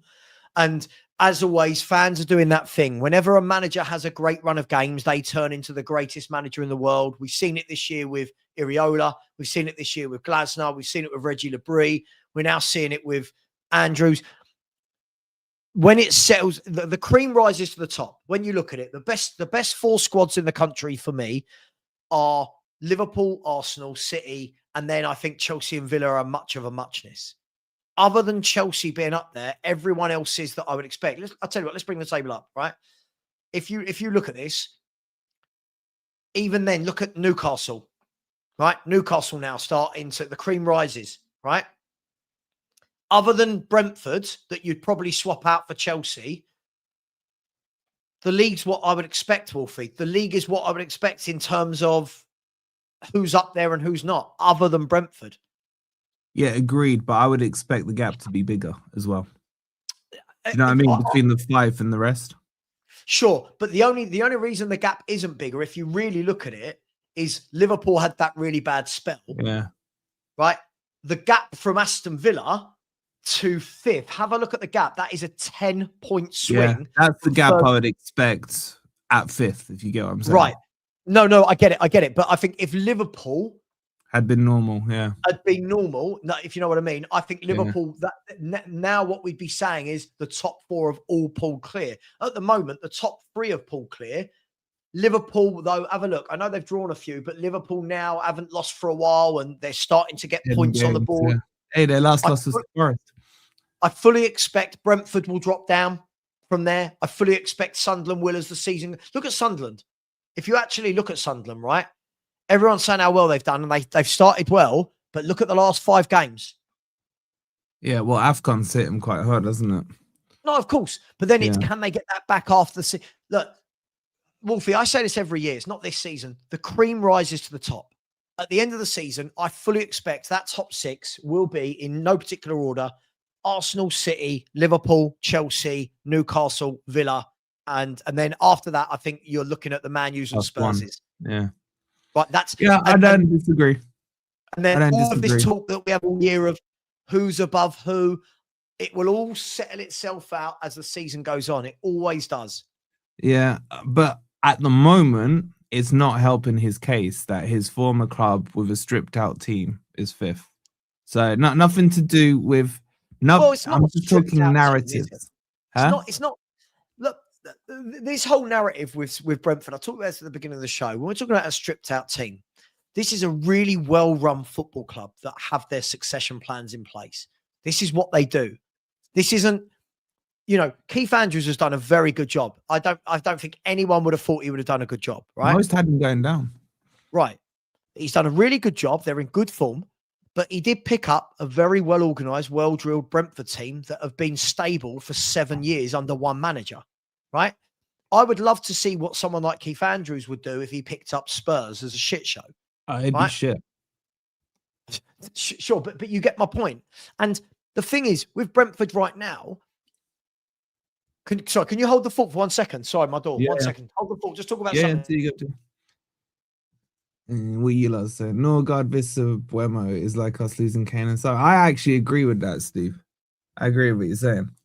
But in spite of that, I think that the problem is that because of where Brentford are, is just forget, I know it's a snapshot in time, but with Frank doing what he's doing and losing to Bournemouth and everything, it's not helping his case. He doesn't need additional kind of, daggers in the back that people can point at him. And that's, I've taken over Destiny, man. I've taken over.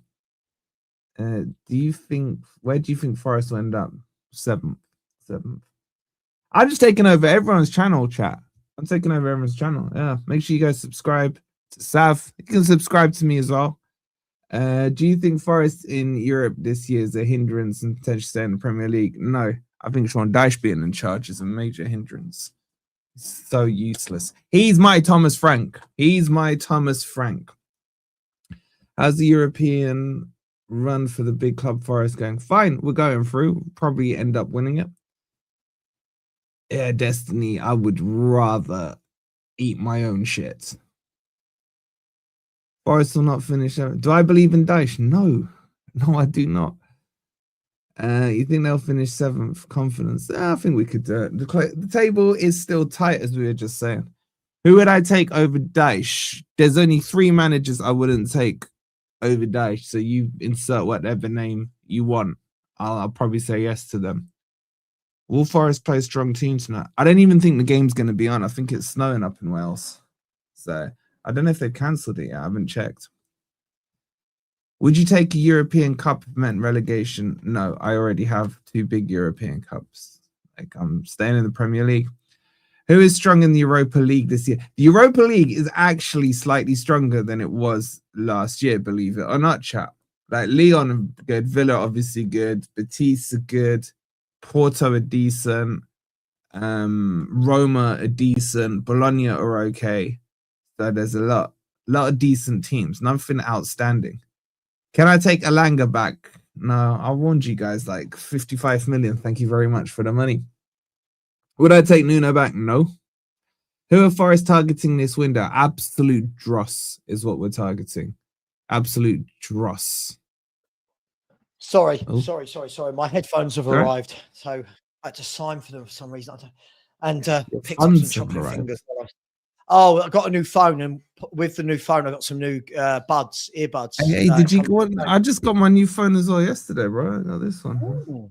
Oh yeah, I got my old the old Galaxy something plug. Oh, you got a Samsung, have you? Got Samsung? I went for Samsung guy. For battery. Can we talk a little bit about what's going on at Forest? Because last year you told us let's do the point scoring. Last year you told us Forest are back. You're going after the 3rd star. Next year. How's it all going? It's still on track. It's still on track. I just got to win the Europa League and I'll get my star next year. But no, man, it's a shit show. It's an absolute shit show. And led by that ginger prick. So I want him. So can I just answer this really quickly? Hang on. See, this comment, it's not guarantee you'll be successful. By the way, he's not been successful at anything yet. But my point was, I'm guessing this is Marlon. My point was, it's a lot easier to go into a club where everything is stable, the squad is settled, the ethos is good. Yeah, the culture is good, and you're picking up something that's been working for years, as opposed to picking up a club which is an absolute mess. So Keith Andrews, I think he's done a really good job, by the way. But when people are going, he's fifth right now. He's not going to end up 5th, right? And he's only, we say he's 5th. He's 3 points off 10th, which is where Thomas Frank left them. So, you know, I agreed. Slot picked up, Klopp's squad won it. Now that squad is starting to evolve into his squad. They look nowhere near the team that he picked up. So I'm not knocking Andrews. I think Andrews has done a brilliant job, but I just think everyone, as always, is going well overboard. Beginning of the season, all I heard was Iriola. He then went 2 wins in 14 or 15. Glasner. Now Glasner's not won in about 9 or 10 or whatever it is. So I just think that, yes, there's Lupo. I just think that there are managers that get praised so quickly. There are managers that get praised so quickly because they have a good run. Let's see over time what Keith Andrews does. That's all I've said. I've not knocked him. Fair play to him. I know Wolfie hates Brentford for some reason, but fair play to him. But it's a long season. It's a long season. I don't like Brentford. I can't lie to you. They're not top of my hit list. They're just in my pointless category. Them, Brighton, and Bournemouth. What's the point in their existence? They got no heritage, man. You called Football Heritage TV, bro. You should be backing me on this one. I'm backing you. Pointless. Bring me back a Sheffield Wednesday in the Premier League, a Coventry, Middlesbrough, that kind of thing. You know what I'm saying? Like, do you know what? I'm going to go older school than that. I want Oldham back in the Premier League. I want Oldham back up We there. beat him in the League Cup final, so I'll take Hang on, him. what about Accrington Stanley? Who are they? Man, Lubo, now you're showing your age, bro. We're talking Premier League era now. Yeah, but this is the same Lubo that said to me last night. Yeah, Lubo, you cracked me up. When was the last time we beat a top club to a player? In 1988, we got Gaza in front of Man United. Absolutely. I was we got Klinsmann in 94. You took Sheringham off us. That's right. Mm. Yeah, but you weren't a big club. We got We're bigger than you then, man. Lubo will remember our stars. I do, before Premier League days, that's right. I was 24. Lubo, as an outsider, how good was John Robbo? Yeah, lovely. Super player. Gave every right back a tough time, didn't he? Yeah. Good player. I wasn't born, bro, but I'll say yes. Wolfie, it's a shame you never saw that team because you've never seen a decent Forest team, have you? I have, mate. I have. I saw Collymore, Brian Roy, Ian Wone, Stuart Pearce. Compared Oh, to, of course, yeah. I'm not comparing them to greatness. You know, to the miracle men. You know, John McGovern and Trevor Francis and all of those. Larry Lloyd. We finished third with the team. That's the best I've seen, mate. That's the best I've seen. No, listen, I remember you guys going to Anfield for a 0-0 draw in the European Cup and they were the holders at the time. And they were the greatest team. I think you won 2-0 in the first leg, haven't you? So it's, you know, those were great. Those were great Forest days. It's you know, football is not how it used to be, Lubo. Football's shit now compared to how it used to be. When you look at the standards, I mean, I think I've spoken to you, Sav, about it. Like, if you look at strikers these days, outside of Haaland, I don't think anyone gets into the top 10, 15 of the mid-90s. No. Anyone. No. They're so shit. They're so shit.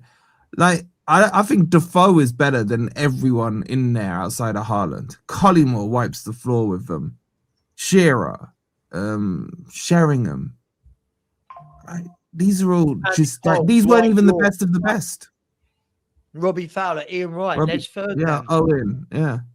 Honestly, we're in an era now where there is no top strikers. And what happens is, so what will happen? We're seeing this, using the Brentford example again. Somebody has a great season like Igor Thiago, automatically people will go, oh God, there's 80 million because he's had a good season. Do you know what I mean? That's what happens now. Someone scores 1 year of 15 to 20 goals and people go, oh my God, he's class. He's got to go. The big clubs want him. Who was that at Swansea? Do you remember that guy who had a season where he was just a machine? Michu, yeah. And then he just disappeared. By the way, Sam, can I just say, Lynn Simpson, I live in the past, thinks his team of Perry Hogg. Perry, come on. We had Richard Goff. We had Gary Mabbott. We had Ledley King. We had Judas. We had quite a few better players at centre half than Chris Perry. We had Goff. We had Goff for half the season when we went down. Brilliant player. Dundee United wouldn't sell him to Rangers, so I think an agreement was made with Tottenham for a year that he would come in with us. And he was absolutely brilliant that year in 87. Just super. I was going to say, I can't remember him at Spurs. Yeah, 87. Played in the cup final against Coventry. Didn't play in the 91 one where you cheated. Played with Mabbott and that wonderful left back, Mitchell Thomas.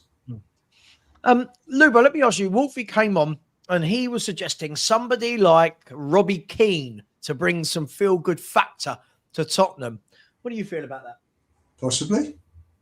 You know, he had two very good spells at Spurs. Fans loved him. He loved the fans. Why not? You know, again, you've got Keane. I heard you talking, Wolfie, about Poch.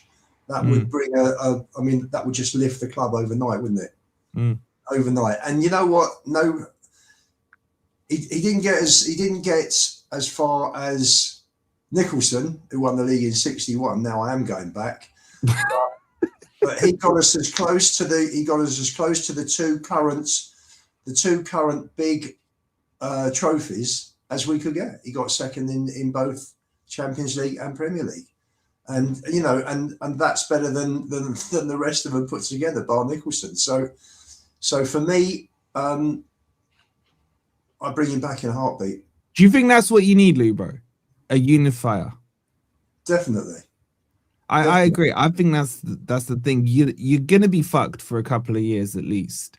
If the owners don't arrest this slide, either by actually sorting out the club, getting stuck in, getting their hands dirty, and sorting out the club, than sitting back and leaving Vinay, who's probably going to take, I think, within the next 2 years, if they don't sort it out, we'll be in the Championship. Oh, please let that happen. But you may be there first. You know, if Burnley start making a run, Wolfie, you know, Forest could be in trouble, mate.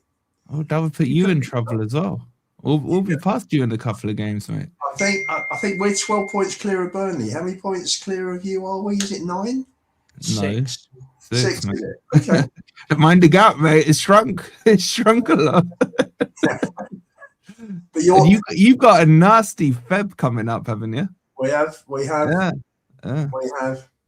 So you never know. You know what, Sav? We've got to do a show where we get Lubo and Ant together, man. An old timers show. Oh my God. Could you imagine that stream when they're talking about the 70s and stuff, man? But you know what? Isn't it mad that when I watch any game now, it's not Spurs. When I watch any game now, the individual brilliance has gone. The flair's gone. The technical ability, the winger that can drop his shoulder at any given moment and whipping across, the centre forward who wants to bully his centre half, the playmaker, it's gone, isn't it? It's completely boring. gone out of football. It's really boring. I'm telling you, it's boring. I watched the game yesterday. I was bored shitless. Absolute dead game. And I think you know what the issue is? Here's my theory, my conspiracy. Yeah, you know what? Yeah. Lubo, back in the day, it was 1 sub, wasn't it? Mm. Yep. Yeah. I'll tell you what, a lot to be said for the 5 subs. A lot to be said because the game constantly stops and starts, constantly changing. I agree with that. I really agree with that, actually. Yeah, but my point was the reason I think the game is dead right now is let's just give an example of a game. Let's say Arsenal are about to play Burnley, for example. You know, going into that game, Burnley are not going to go in to play football. I'm just picking 2 random teams. This is nothing with Arsenal, nothing with Burnley. Burnley will just defend, trying to hold for a 0-0. Managers are going into games with a preconceived idea of they need a draw. Draw is a good result for them, which is fine. The problem is you're now seeing that bleed up the table. So what you're seeing in yesterday's game, for example, Liverpool go there without a striker, without strike force. They go to play for a 0-0. Now, when we get into the stage where Arsenal versus Liverpool is already predetermined in manager's mind that they want a point, we are going to get the shit we saw yesterday in that game. And that's a huge problem for football because there's so much pressure on managers not to lose. Draws are what they're trying to play for at times. And we never used to have that in the kind of mid-90s, late 90s. It was like teams would go for it. They would go for it. Apart from probably you'd say in that era against Man United when they were dominating and cheating. But if Forest were playing Spurs, for example, both teams were playing football. Both teams were trying to get the win. You don't get that now. You don't get that now. And that's the problem with football. It's already predetermined. We don't think we can beat your team. Therefore, we're going to low block for 90 minutes and see if we can get a point. If you go ahead of us, we might then have to come out and try and play and so on and so forth. That's the problem with football, bro. Tactics are out the window. No one's figuring out. No one's going into these games saying, right, we're going to play, I don't know, Chelsea. I, as a manager and a coaching team, have determined that their weakness is on their right side.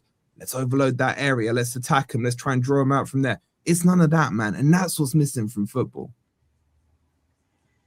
It's all about money. It's all about money. You know, a lot of these lower level teams probably, they'll go through the fixtures and they'll say, right, these are the ones that we're looking to win. These are the ones we're looking to draw, at least draw. And these are the ones where we don't expect anything. And everything's so clinical these days. It's just about analytics. And unfortunately, the spontaneity has gone out of it. You know, if you watch most Premier League footballers, 90%, maybe more, is two touch. It's control and give the whole time. You don't see players running with the ball. You know, okay, we've had. I mean, it's quite rare. You know, we've had goals where players have come from deep this year, like Van der Ven in the Champions League. I think we had Xavi Simons a few weeks ago, went from the halfway line and scored. And it's very, very rare to see that. Alanga was doing that for you guys last season. I don't know what's happened to him at Newcastle. He's just died this year, hasn't he? He hasn't. Yeah, he needs to play with space. Alanga has just died at Newcastle. I mean, his form compared to last season, he's way off. The problem with Alanga, he needs a higher defensive line, similar to Jono. A bit similar to Jono. But Alanga's a better dribbler than Jono. He needs room to run into, whereas Newcastle are a more front-footed team, therefore they're playing against deeper defensive lines, therefore he can't be as effective. It's kind of what I said to you with Jono that I expected when he went to Spurs, because you'd be a front-foot team. He can't dribble. He can't cross a ball over the grass level. And if you're going to play Jono, you need to push the team's line higher up to create the space, because he's a push and run merchant. Wolfie, this is almost kind of what I've said for years about any winger that goes to Man City. Because when wingers go to Man City, people go, oh, their numbers have dropped. Well, yeah, because Man City play against 10 men sitting behind them every game. That means their wingers actually stop being allowed to get in behind and beat a man, and they're now receiving the ball and they have to give it straight back inside. There's very, very... But use Doku, for example. If Doku played for a club lower down the table that didn't have 10 men sitting against them and he was allowed to break from the halfway line every game, he'd score loads. He'd terrorise more. Now when he gets it for Man City, 10 men behind the ball, and it's like, oh, shit, he's got 3 men on him. But you're right, football's changed. Even the lower clubs, Lubo, I say lower clubs, sorry. Even there were lesser teams had top players. Like you look at Coventry had a player like Darren Huckabee. Remember Darren Huckabee? Brilliant little footballer. We had him. Would weave past people. They had players like Hadji and Chippo. Like Bolton had JJ Akocha. What like that. You know, all of these clubs had a bloke. Jorkaev as well. Campos. Yeah. Now I look in the Premier League. Like we don't even have a bloke that can do anything, and we've just won a European trophy. We don't even have a Maverick or a. It's bad. Remember that Middlesbrough team? Janino, Ravanelli, Emerson. Yeah. That's why someone like Luca Barnett-Williams, I hope they don't coach that out of him, because you watch him at his level, and he's inspirational. He goes round players for fun. And you don't want to coach that out of kids. You want them to come in and keep doing that, because that's why he's showing out at his level. You know what the problem is with it, Lubo, is that back then, and I know we're sounding like old farts here, but it was okay to lose the ball. So, like, I'm sure you guys will know better than me. Ginola may have gone for like 10 dribbles in the game and only had 3 successful ones. But those 3 successful ones may lead to a chance creation and a goal. No one back then was talking about the 7 he fucked up on. Whereas now, everything is just stat driven. I mean, had you ever heard of XG back then? Like, what was that? Do you know what I mean? It was like the player was either good or oh my God, you're not messing around. No, I'm about to finish a whole packet of chocolate fingers in 5 minutes. Yeah. So my point here is these players, you are right, Lubo, it's being coached out of them, because the metrics will look bad that they only completed 3 dribbles out of 8. No one's taken note that from those 3 that were completed, a goal was created or something like that. That's the issue with it. I'll show you how much it's changed. When Poch was manager, his instructions were you get into their final third. You get into the opponent's third. And if you lose the ball, you lose it there, where you're 2/3 up the pitch, which gives you time to get back. Now you've got goalkeeper to centre back. I mean, that's ridiculous. You're putting pressure on your own defenders in their own penalty area. Everybody's pushing high up now. They're all pressing. They've got strikers on the edge of the penalty area for every goal kick. So it's absolutely madness. It's madness. Everything is monitored now. Tactic. Everything is monitored now. You look at the end of every game, people will go, oh, so-and-so had 12 touches, 12 passes, 6 of them were connected. And we're using it for everything. We're using it for everything now. Field tilt, completed passes, interceptions, progressive passes with a shot action. When did football become this complicated? Like when because of agendas, Sav. It's agendas. So me and you could look at the same stat, and I could spin it as a negative, and you could spin it as a positive. And then within the stat, they start to do time frames of stats. So, for example, the stat that is pissing me off right now is that there are Forest fans who are fully behind Dyche, and if they want to be, not a problem. But I have no problem. But there's this Premier League table that since Dyche came into Forest, if the Premier League started from that day, Forest would be 5th in the league. And slowly but surely, it's working its way down now to about 12th. It's like the only table that counts is that fucking one that has the 38 games on it. This whole bollocks of when he came in and where he didn't means absolutely nothing. And it's a small snapshot in time. XG's got to be the worst. Now, all of a sudden, you can win a game. We can win a game 2-0 and people go, yeah, but the XG was only 0.4. I don't care. We've won 2-0. Yeah, but the XG isn't sustainable. What? What is XG? What are we doing here? Yeah, look at Chris Wood last season. Everyone's like, oh, he'll dry up. He'll dry up. He's outperforming his XG. He ends up with 20 goals.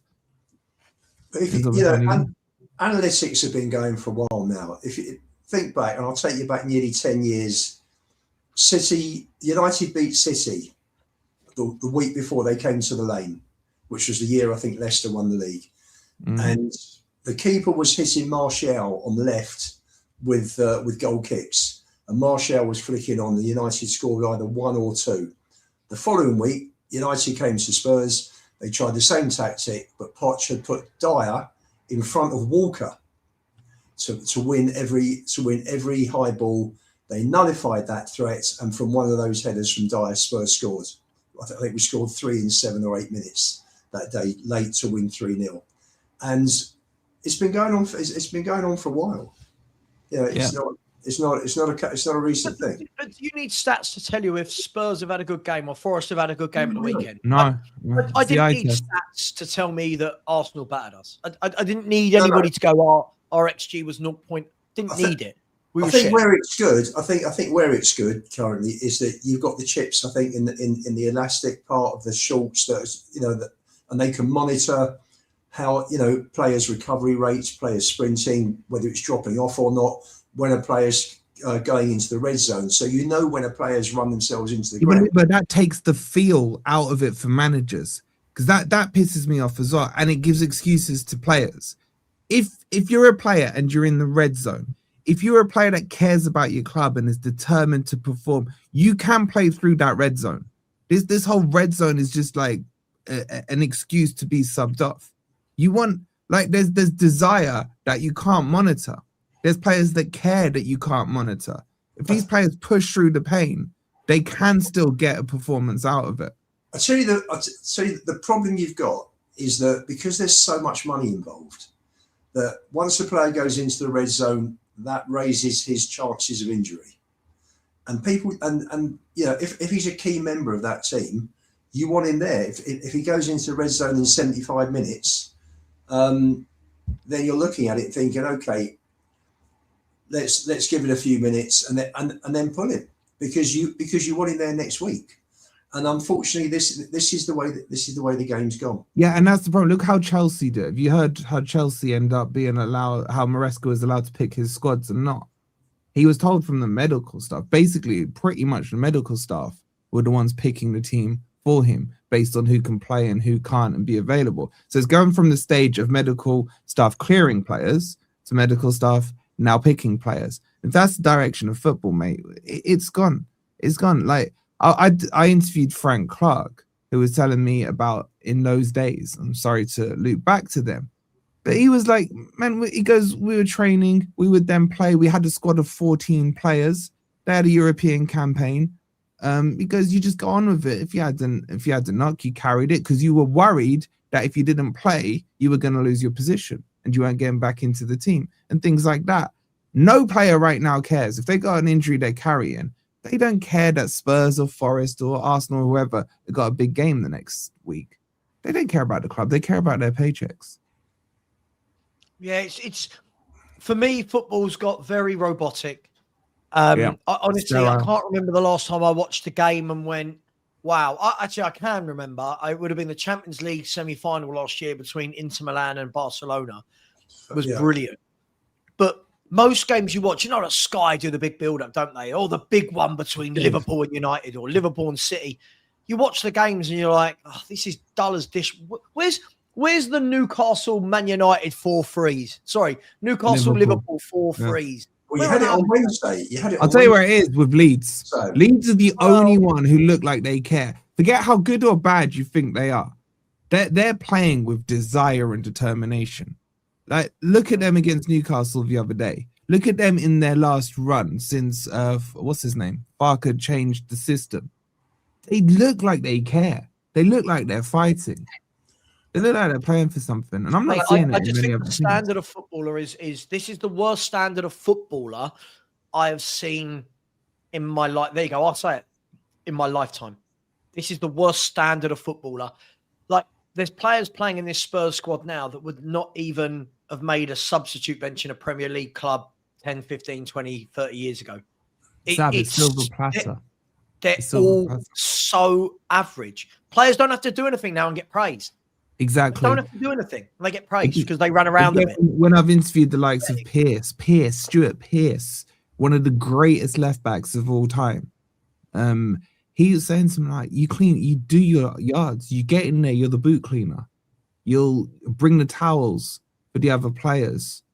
That's how you... Could you imagine signing now an 18-year-old for £50 million, bringing him in and saying, go collect the boots?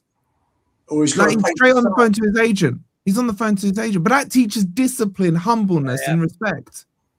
It's gone. Yeah. The youth players, they used to clean out after training, didn't they? They'd clean all the boots. They clean the locker, the kit room. They clean the locker room. They'd clean up everything. They'd get the cones in. Now you've got players driving into training grounds, right? So the Cheltenham training ground is just down here, literally down the road from my house. You see the cars pulling into the Cheltenham training ground. Cheltenham. This is Cheltenham, who just got promoted from League One. They're driving in these 18-year-old kids in these great big Hummers, and they've done nothing. They've done nothing, and they are just pampered. Can I give you one quick story because I've got to shoot? So yeah, go on. I was talking to, do you remember Mark Crosley, Big Norm? Forest goalkeeper. I love Mark Crosley. He tells a funny story. Mate, he is like, I did an evening with him. He is one of the greatest speakers ever. He's so underrated. But he was telling me about when he broke into the Forest team. He played a game. Cluffy had just chucked him straight in because he didn't want to build the pressure in his mind. He literally told him half an hour before. And then he played for a couple of games. He goes, my head started to get big like I'd made it. Cluffy went up to him and said, you, my house, Sunday morning, and bring your gloves. He turns up to Cluffy's house, 8 o'clock or whatever it was. He goes, right, you're going to go and play in the Sunday League team for my son's team. It was like just a Sunday League team. He made him go and play in that Sunday League team. And then because he played in that team as a rogue player, he got fined. Cluffy sent him the fine and said, you're paying for it as well. And he said to me, he goes, do you know how that brought me back down to earth? Just when I was there thinking about how I'd made it. He goes and chucks me onto a Sunday League pitch. Yeah. Do you know what I mean? And he goes, and then I had to do his garden after. And he's like, could you imagine footballers doing that? I'd like to have a chat with him about the 91 Cup final. Great penalty save, mate. Great penalty save. I'll just say one thing before you go, Wolfie. I think me and you might have talked about this before. I think Lubo agrees with me on this. I think football would be so much better if we could go back to having the reserve league and midweek. Yeah. I really do. I really think that would allow players that aren't playing in the team to actually play. The youngsters get to play against adults. Injured players get time to come back without being chucked in with no minutes and suddenly fans expecting them to perform. I think that's a big miss, the old reserve league. I really do. Forget who wins it. I'm not worried about it. Huh? Football combination, it was called. The football combination, yeah. The good old days, lads. The good old days. Listen, Wolfie, thanks so much, mate. It's good to catch up. We'll speak soon, yeah. You guys playing today, aren't you? If it's not snowed off, yeah. Wrexham. Disney FC, mate. Where is it? At Wrexham. at Wrexham. Oh, Ryan Reynolds FC, come on. Yeah, you know, Hollywood FC. Let's see how it goes. I'm not that fussed about the FA Cup. It's not on my win list. You don't get a star for winning the FA Cup, do you? You don't. Give me that Europa League. I'll get my star next year. Lubo, so good to see you, boys. Take care. All right, in a bit. See you. Oh, Lubo. So, I think the team. But let's go back to Spurs. The team pretty much picks itself. Pretty much tomorrow, doesn't it? I can't see that he's going to play a Luca Williams-Barnett from the start. At this stage, I'm not against it, but I think it'll be a big ask, wouldn't it, against that Aston Villa powerful midfield to chuck in a Luca Williams-Barnett or an Ulisesi. If we were playing a lower league team like Doncaster, for argument's sake, then I'd have thrown him in, given him 90 minutes, 70 minutes, whatever. But you listen, the back five picks itself. You got Polina and Gray, Simmons, and up front, who's he going to play? He's going to play, I suppose, Tell, Milani, and Richie. The only one possibly that he might play would be Odegaard. There's no other options, is there? So that's pretty much it. Ben Davis possibly coming back in. Maybe Davis. You know, is this where we're at? We're talking about Ben Davis, Odegaard. Could Luca Williams-Barnett or Ulisesi get a few? Can you see us winning it? I know stranger things have happened in football, but can you see us really going through? Well, I'm in a tipping competition and I've gone 2-0 Villa. Yeah, I'll be staggered. It'll be one of those. I think it'll be one of those. We concede an early goal, we attack, and they break away second, or they sort of break it. Yeah, hit us on the counter, second goal, kill the game. Dane Scarlett possibly.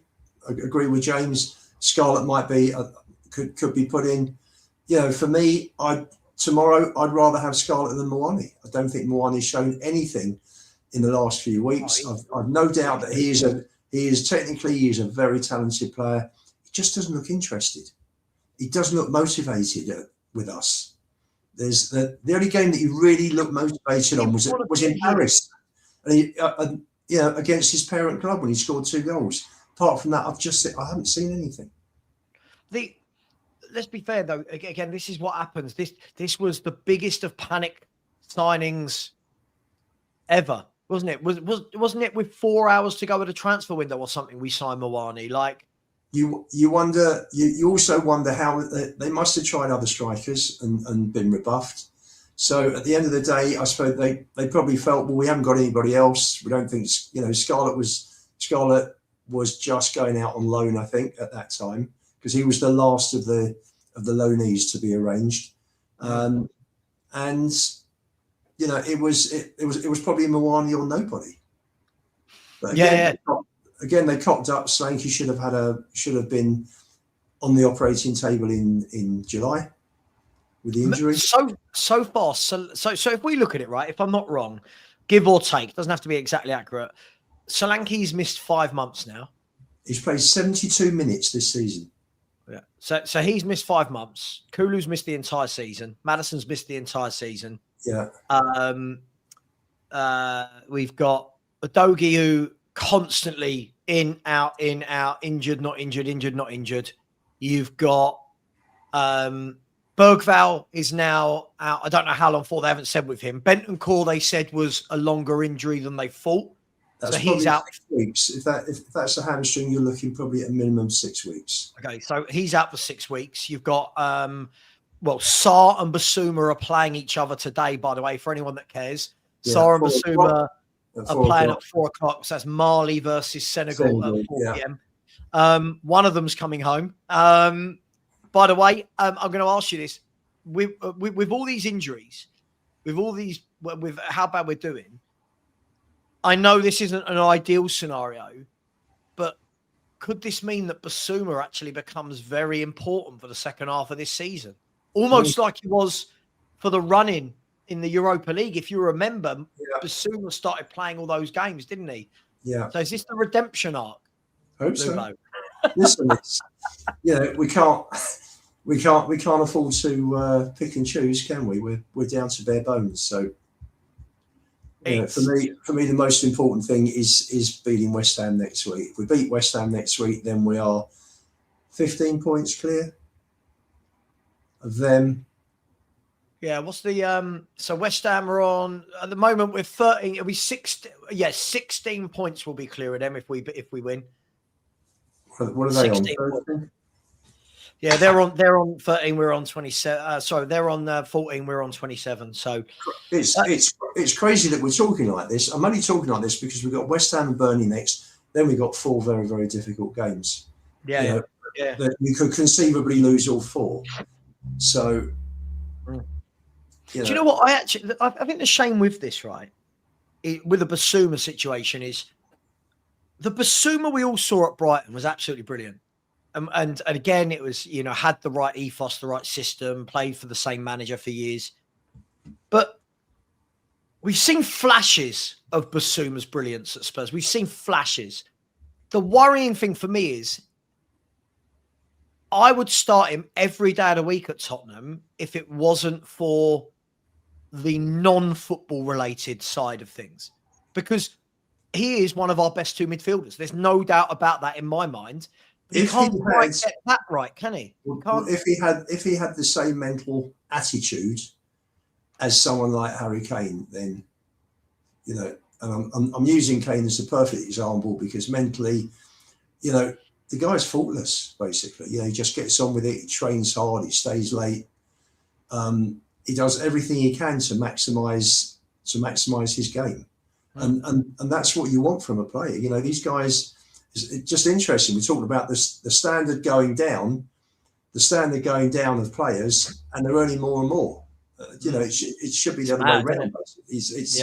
And you just wonder whether the money just makes them too comfortable. And they're all financially independent very, very early on in their career, so that takes away that drive, that motivation. That drives regular people that work like me and you. Maybe they, and they just, I don't know, just switch off without, Listen, I actually quite like the idea of a Paulinho Basuma midfield too, if switched on. If he switched on, I actually think he gives you that box to box nature that none of the others do.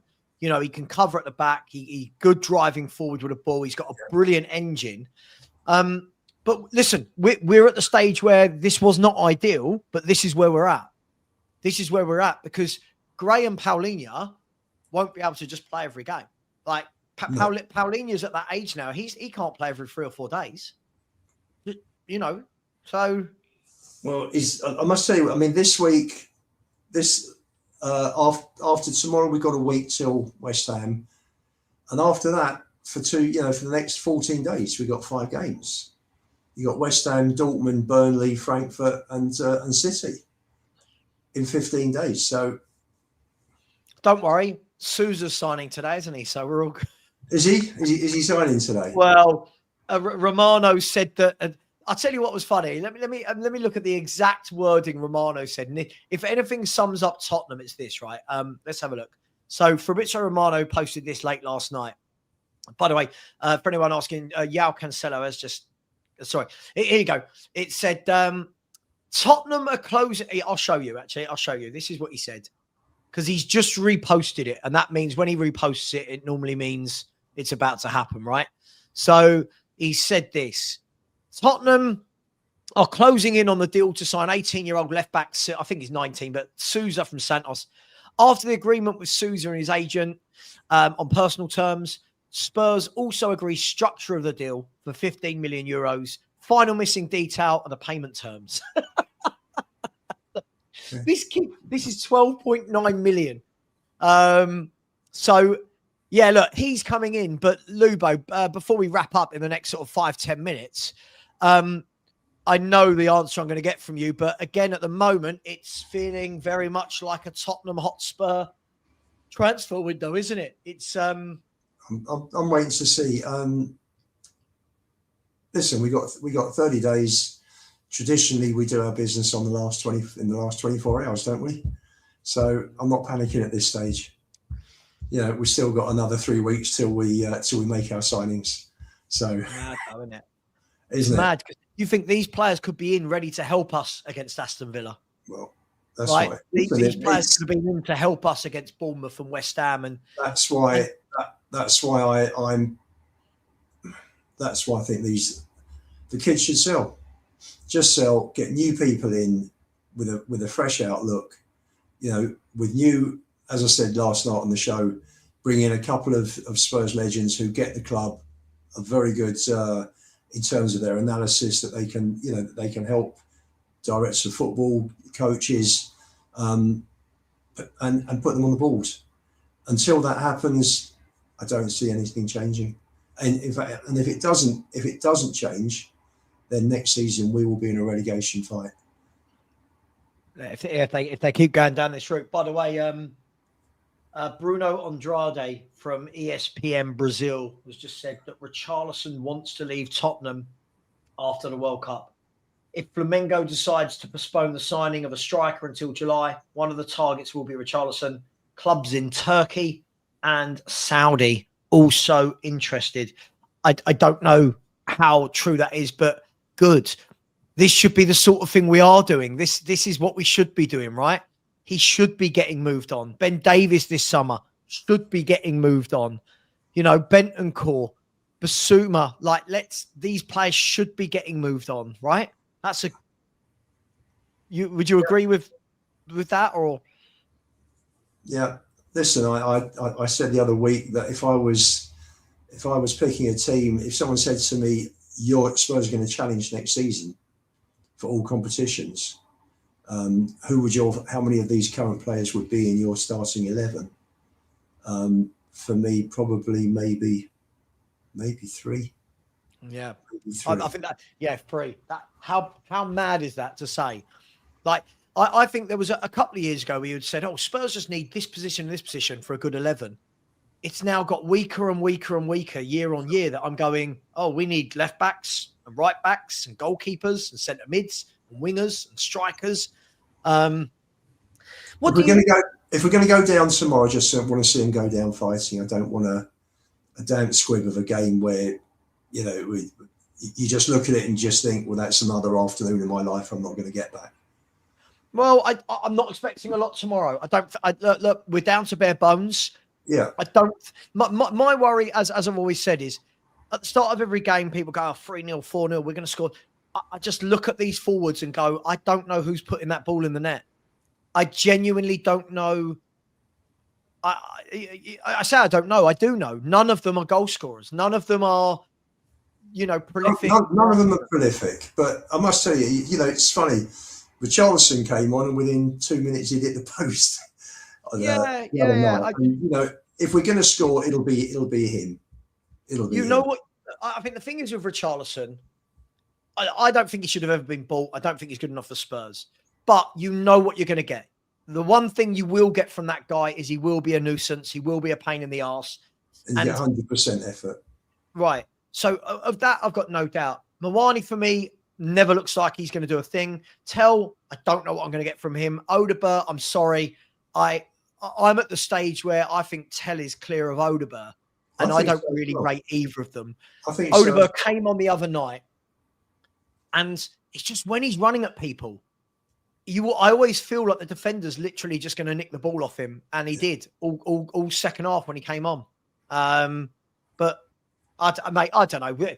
Look, I know I used to be so angry about this club net, Lubo, and now I'm just kind of like, if we're not going to, if we're not going to act properly, you're right. Just make sure we get a couple of wins, stave ourselves off from relegation, and we go again in the summer.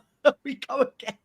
Yeah, and it's you're reading all the reports that Van der Ven's frustrated and wants to see what's happening at the club before he signs a new contract. For me, Paulinia, they're saying, Spurs are waiting to the end of the season. Don't even think it'll be Frank's decision whether he's signed, whether they take up the option to sign him. I think there'll be another manager in place who will make that decision. Personally, I keep him.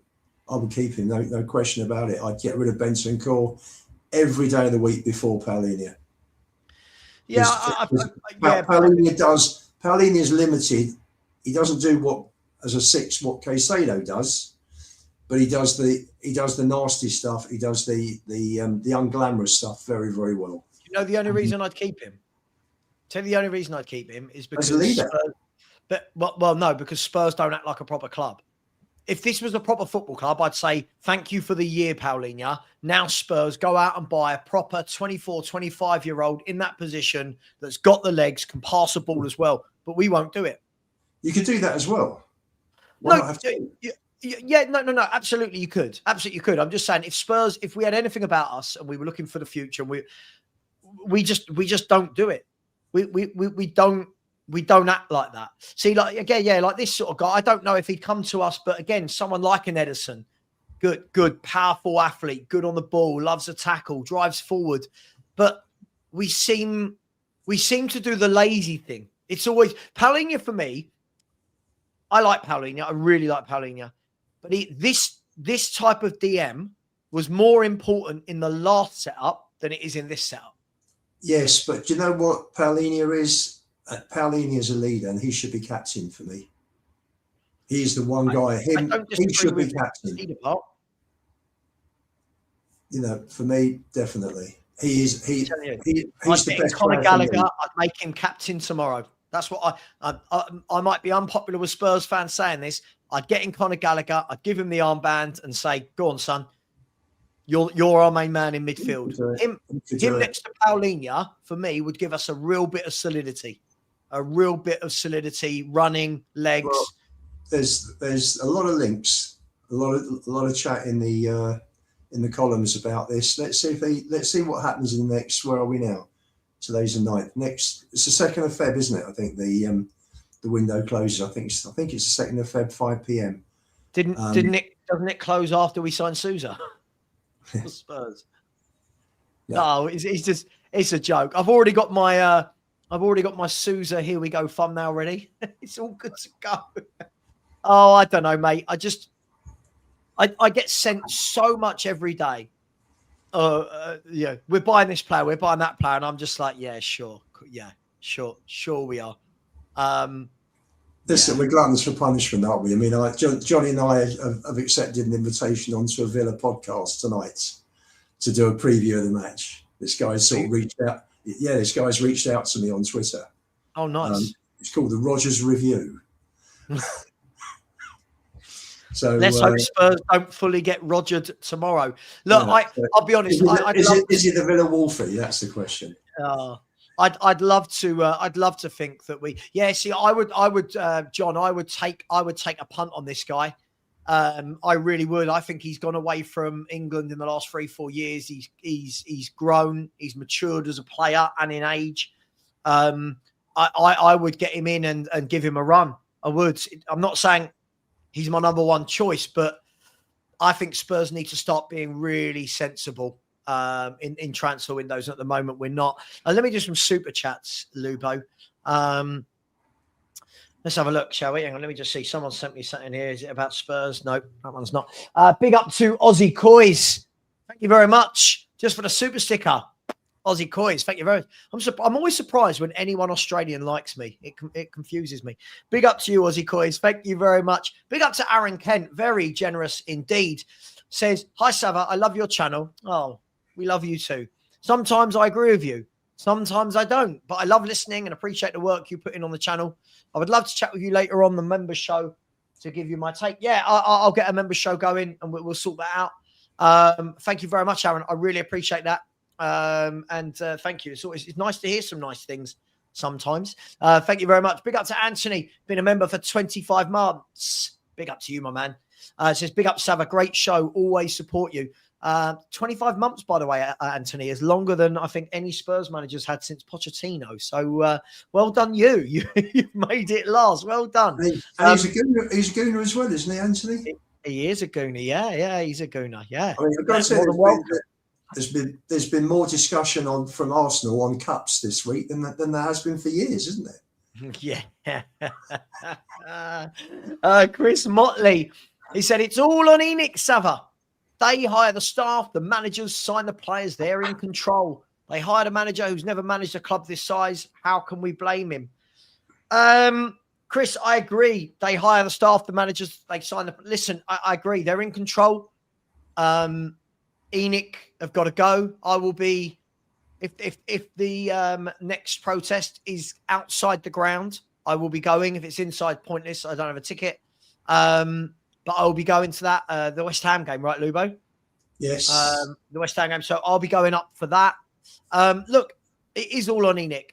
My worry, as I said last night on the Spurs 5, Chris, is it's not like these owners haven't had approaches to buy the club. My worry is, why have they turned that down? Is it because we're about to see something amazing from them in the next few years?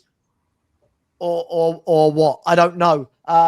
Look, when we're saying Frank hasn't managed a club this size, sure, he hasn't. Neither had Poch when he joined, so it's not always an exact science. But we'll see. Let's see what happens when the next manager comes in. Big up, Chris. Really appreciate that, my man. Thank you very much. Dean Law, always with the super stickers. Thank you so much, Dean. You are much appreciated. Thank you very much for all of your support, my man. That's very, very kind. Big up to Blaine, always in the chat. So member for 21 months. Oh, okay. Enough's enough. Okay, all right. This needs to become a much bigger movement with our fans. We need to make a showing to the owners. This cannot continue. Big up, Savva. Yeah, look, I've got a feeling what will happen is, I bet you the day before the protest, right, I bet you Spurs sign someone like a Conor Gallagher. And it will all die down. You just know what Spurs are like. But big up to you, Blaine. I don't disagree, my man. Big up to a user who said there are reports Spurs will decide at the end of the season whether to sign Paulinho. Yes, he's been our best player. Put him on standby if Spurs do not sign. As I said, I think it's sensible. I think if we had anything about us, we'd go out and buy 2-3 really top midfielders that are younger. But I can't see it all happening in one window. So I would go and get Paulinho and another 1 or 2 alongside that. So absolutely. Big up to you, user. Really appreciate that. Big up to Rob Welsh as well. Said, why would have ENIC sell? Why would ENIC sell? They're making money. They don't give an effing... they don't give an F. What happens on a pitch? Surely that's a given now. Lubo, let's talk about this quickly. I said yesterday, I don't know if you agree on this, it always feels to me that what ENIC have done very well over the years is whenever Spurs start to struggle or look like they're going to miss out on Europe, they do just enough to reel the fans back in. They do just enough. But when it comes to kicking on, i.e. when we get Champions League and you think, go on, they stop dead in their tracks. Would you agree with that? That's their MO. That's their business model. Take it as far as you can without stretching. Get away with spending as little as possible, but keep the club competitive so the fans keep coming in. The scene, the tickets keep selling, the merchandise keeps selling. You got people in for food and beverage in the grounds, etc., etc., etc. And that's, Spurs. I disagree with what you said last night. Spurs are a big club. Everything they do, Sam, is big news. Everything. Every little thing they do. The problem we've got is that we haven't had owners for many, many years who behave like a big club. And we've suffered. Yeah, I just mean we're not a big club. We're not like Arsenal. We're not like Liverpool. We're not like City. And the reason why, people say, oh, you hark back. But I've got a perspective because I've lived through it when we were a big club and we were winning trophies. And the FA Cup was big in those days. The UEFA Cup that we won in 72 and 84, they were from teams that were second, third, and fourth in their leagues. So those were, you had to have good teams to win those trophies. No, I get that. I think we come at the word big, the saying big club. I think we're talking about different things. I'm talking about big club in terms of we're not what the big boys are. We're not title winners. We're not Champions League winners. Correct. We don't have that pull. I maybe agree. we were a trophy-winning team, but we're not those big clubs. What you call a big club, I call an elite club. Okay, fair. I differentiate. For me, the elites are, you've got people like Liverpool have won the Champions League, 7, 8 times. United have won it several times. Juventus, Ajax, Benfica, Real Madrid, Barcelona. They are your big clubs. Milan clubs, Juve. They are your elite clubs. Those are your clubs that through the years have won masses of trophies, domestic and champions, European Cups, Champions Leagues, whatever you want to call them. And we're that level down. We're that level down, unfortunately. Well, look, we'll see what happens. Big up to you, Rob Welsh, and also big up to Ellie, the Queen Ellie. Very generous. Thank you very much, Ellie. I said I appreciate your channel, even if we don't agree on a few things, as that's life, that's football. Absolutely. Bring back Potchime with Lubo. We better beat the spammers, or I'm blaming you as you're going. Yeah, I'm not going to be going to the game. I'll go to the protest, and then I'll go and sit in the number 8 and watch the game in the pub and meet up with some people before and afterwards. Yeah, listen, as I said, the whole bring back Poch thing, Ellie, I'm not against the idea. I just think right now, bringing him back with this shit show of a mess, I feel like everyone's going to be very, very, very disappointed because it's not the same as before. I think that there needs to be a halfway house before you bring him back. And that's only my opinion. And I almost agree with Sean. It's more about scratching that itch for a lot of people than it is actually him being the right man. So we'll see. We'll see if he comes back. He's going to a World Cup in the summer. I don't know. Do you truly see him coming back? Yeah. You do? Yeah. With Harry Kane, you truly believed he was coming back as well? He's about to sign a new contract. I was told 27. I was told 2027. I'm going to be seeing my ICK regarding Harry Kane tomorrow at Spurs. I questioned him last week. I said to him, "Where's Harry?" And he just gave me a thumbs up sign. I'll ask him again. Plettenberg said he's signing a new contract. You better have a word with Chopper and ask Chopper for the latest information, because Chopper knows Bale knows Kane. I think that's the link somehow. Yeah. But we'll see. How old is Kane right now? Is he 31 or 32? Kane's 32. Right. And if this new contract runs to 2029, so we're talking about he might come back when he's 35 or 36. Does it happen that way? I don't know. I mean, he's probably playing at the peak of his powers at the moment. Absolutely phenomenal. Did anyone doubt that Harry Kane would score goals wherever he went? No. But from what I'm seeing, he's playing better at Bayern Munich than he did whenever, during his career at Spurs. I mean, the guy's just gone up another level. Around him, right? He's got better players all around him at Bayern Munich. You're bound to. Yeah.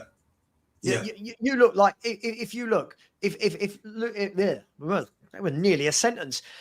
If Harry Kane drops him right now to Barcelona, he's playing with people like Lamine Yamal. Like, you know what I mean? He's playing with people like Pedri and Gavri and Diop. Like these are levels above what we are. These are the ridiculous levels of the football clubs. That's why we'll never sign players like Harry Kane. We have to make them. It's a real shame. But he's scoring for fun. And if Bayern can win the Champions League, I don't think they will, but if Bayern can win the Champions League, maybe he's on for a Ballon d'Or. Who knows? I think he deserved one. I think he is probably, out of all the top players, I don't think he's had the appreciation from people in football that he deserved to have. Yeah, but no one's ever going to win a Ballon d'Or playing for a club that don't win leagues and Champions Leagues, and well, like it's like no, I know. And Bayern Munich winning the Bundesliga isn't enough of a wow to get it. However, if they win the Champions League, same thing. Look, let's be fair. If Man City win the Champions League this year, Erling Haaland probably wins the. That's the way it is, right? Unless you are Messi and Ronaldo, and it doesn't matter if you win the Champions League, you're just that good. But look, a couple more super chats have come in. And by the way, 4:00, everyone, get watching Mali versus Senegal. I don't know if Sarr will play. He's not played a lot. He only played in a game where they'd already qualified. He's not been starting for Senegal, but Basuma is definitely a main starter in the Mali team. Big up to Paul Langley, super sticker. Thank you very much, sir. Really, really do appreciate you. That's very, very generous indeed. And then Queen Ellie again. Oh, Ellie, you won the bingo or something? What's going on? Thank you very much, Ellie. Said go to the Antwerp Arms, much better pub. Lead the march, Savva. Yeah, it doesn't matter which pub for me. I'll go. Listen, I'm going to go up for the West Ham game. If any of you are going to go or be in and around the stadium, let's meet up, have a beer. It's amazing how different people are not on YouTube. It's amazing. Whenever I meet people out and they're like, oh yeah, in the chat, I don't like you. And I'm like, yeah, I remember you. You called me like a prick or something. And they're like, everyone's so different in real life. Yeah. So yeah, if anyone's at the West Ham game, Ellie, I'm sure if you're there, I'll see you there. Lubo, of course, we'll meet up. I don't know if we'll be able to recreate our romantic candlelit dinner at Leighton Orient that we had. Well, they don't have candles in the lounge at the Orient. I'm just embellishing the story. That's all I'm doing. People will believe it. People will believe it, Sam. It'll be all over YouTube. It was good food, though, wasn't it? It was quite nice food, wasn't it? On the old buffet, it was. And the food was. I remember I enjoyed it. We beat Stevenage 1-0. How they didn't score in that second half? Who beat Stevenage 1-0? Orient. Do you remember Orient beat Stevenage 1-0? That game. There we go. Was it 1-0 Orient? It was 1-0 Orient. And Keely made 2 or 3. Keely kept them in it the whole of the second half, Orient. That's right. Yeah, I remember because Dylan Markanday had a really good first half. Yeah. Donnelly came on midway through the second half, didn't he? Because he'd just come back from Northern Ireland duty. Yes, that's right. That's right. Yeah. I remember. Yes, yeah. Keely had a good game that day. Yeah. But Barry says Savva is good on a night out. Do you know the funny thing is, Barry? Right, as someone like you who's had a night out with me, the number of people go, "Oh, I bet you're fun on a night out," because I don't rate a footballer. I've never understood that, Lubo. I don't rate Richarlison. Oh, I bet you're no fun on a night out. Yeah, that's how it works. Yeah, that's how it. Anyway, if anyone does want to meet up for a beer or whatever, in and around Spurs during the West Ham game, after the West Ham game, before the West Ham game, let me know. Be good to see some of you. I don't think there'll be any shortage of YouTubers with their own channels that will be coming to this demo. Yeah, I think you'll probably see most of them there. Yeah, and again, I mean, I won't be doing a watch along for that game as obviously, because I'll be going. And to be honest, I'm actually looking forward to. I can't do a watch along for that game or the Burnley game. It's my friend's birthday in London on that Saturday as well. And do you know what? I'm actually not. I don't mind it. I do feel like sometimes the watch alongs don't allow me to be a fan as much as a YouTuber, if that makes sense.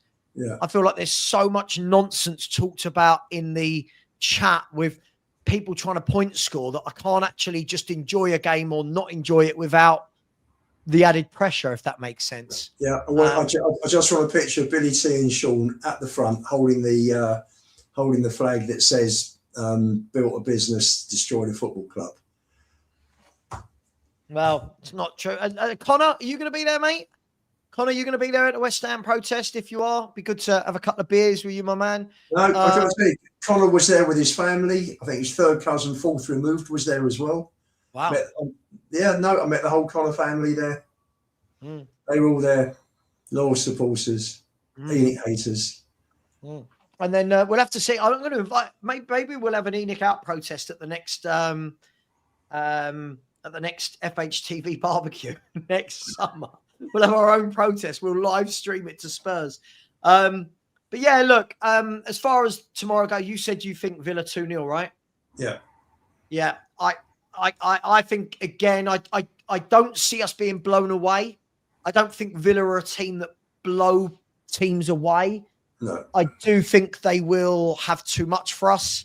I do think that they've got too many game changers, the likes of Morgan Rogers, Ollie Watkins, who's now back in form. I'll tell you a player I've been really impressed with this season for them, who looked like he was completely on his way out the club, is Buendia. Buendia's been playing well.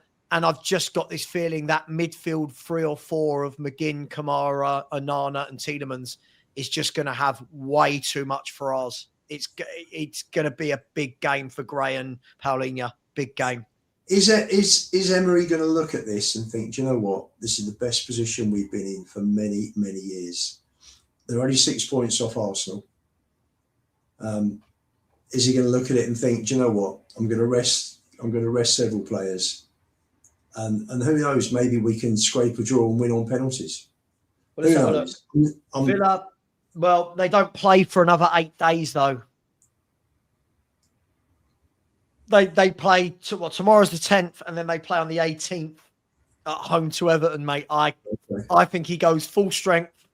Listen, it's the cup. Anything can happen. Spurs could scrape a win, but I think that this was not a game we really wanted to draw out in the third round of the FA Cup, was it? I didn't really want the most informed team in the country playing Tottenham. Western-super-Mare would have been better for Spurs. Oh, God. But they got Grimsby. There you go. I mean, when you look at some of the games tomorrow, you've got, well, actually, Man City at home to Exeter. I mean, we could have done with that, right? We could have done with Exeter at home. Yeah. Just trying to see. Grant, you're 100% correct. It is wishful thinking. But yeah. It's the hope that kills you as Spurs fans. Yeah. Listen, I think it would be a great scout. I can't believe we're at the stage now where the club has fallen so far, Lubo, that I'm saying beating Aston Villa is a scalp.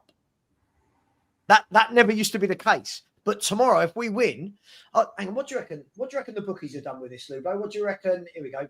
I think Villa will be favourites for sure. Yeah, Villa are favourites to win the game.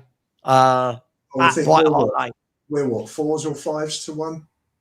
On here, I can see a lot of 2.73 to 1, that sort of area. Okay. And I can get Villa at a couple of them at 2s to 1. So. It's just a sign of how far we've fallen, mate. Yeah, Paul, you're right. We didn't beat Tamworth in 90 minutes last season either, did we? Never. Do you know what? It doesn't matter who the manager is. We had Tamworth under Ange. Conte had Mura. Yeah, he had Mura. Poch lost to Colchester. I was there. We lost on Colchester. Jose lost to a team with their manager in prison. Yeah, Zagreb. Oh God, we've had some.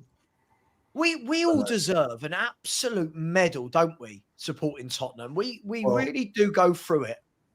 Well, I always say that being a Spurs fan teaches you character. And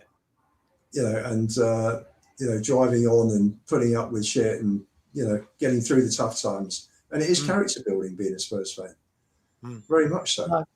Is indeed. But you know what? I've got to tell you. My dad was brought up in Stamford Hill and he could have gone 4 miles one way or 4 miles the other way. And I'm still happy that he went 4 miles down the high road to White Hart Lane.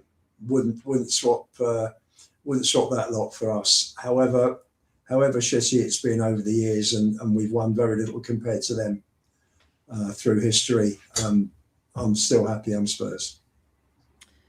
I mean, you've got to say that really, haven't you? You couldn't come on here and say No, but you know what? I wouldn't even bring it up if I had regrets. Never any regrets. Never read. Well, that's part of my Twitter profile is never read, and that still stands. Let's concentrate on the main thing. At the moment, Bromley are top of League Two. Bromley are top of League Two with their tiny little ground and absolutely no history. And they could be swapping places with my second team, Orient, who are one place above the relegation zone now in League One. So it's see, this is what happens. You take Keely and Donnelly out, and the whole thing falls apart. Well, Bromley have won 9 of their last 10 league games. There you go. They're top of the table, and they play tomorrow away away at Tranmere, who are 17th. Go on, Bromley. Go on, Bromley. There you go. Guys, girls. I thought it was a bit strong replacing a picture of your wedding with Michael Cheek of Bromley. I thought on the bedside table. I thought that was pushing it a bit too far, Sav. Hang on. Michael Cheek this year, 12 goals, 3 assists. Last season, 25 goals and 7 assists. Cheeky is prolific. He is prolific. Bring him in. Have you ever watched him? Like, actually watch Bromley? He is the least likely looking footballer you've ever seen. If you started watching the game, you go, who's their goal scorer who gets 20 odd goals every season? Nah, it ain't that guy. But wasn't that the same with Peter? Wasn't that the same with Peter Crouch? You looked at Crouchy and you thought he's a bit ungainly. Crouchy, what a player. Look, I'm going to end it there. Let me see if anyone else is live. Let's just have a look. Redirect. But yeah, I'll tell you what, George is live. Oh, Do-Rag Diaries. Get over there. Say hello to George. Say FHTV Raid or Savva Raid or whatever you want. Smash a like. Subscribe to his channel. Lubo, thanks for coming on. Appreciate you, man. It's always good fun. Guys and girls, 4 p.m. Don't forget Mali versus Senegal. Could it be Sarr versus Basuma? And tonight, for anyone who doubts Lookman, watch Nigeria play. Lookman is on fire. Take care. Much love. And as always, buy some players.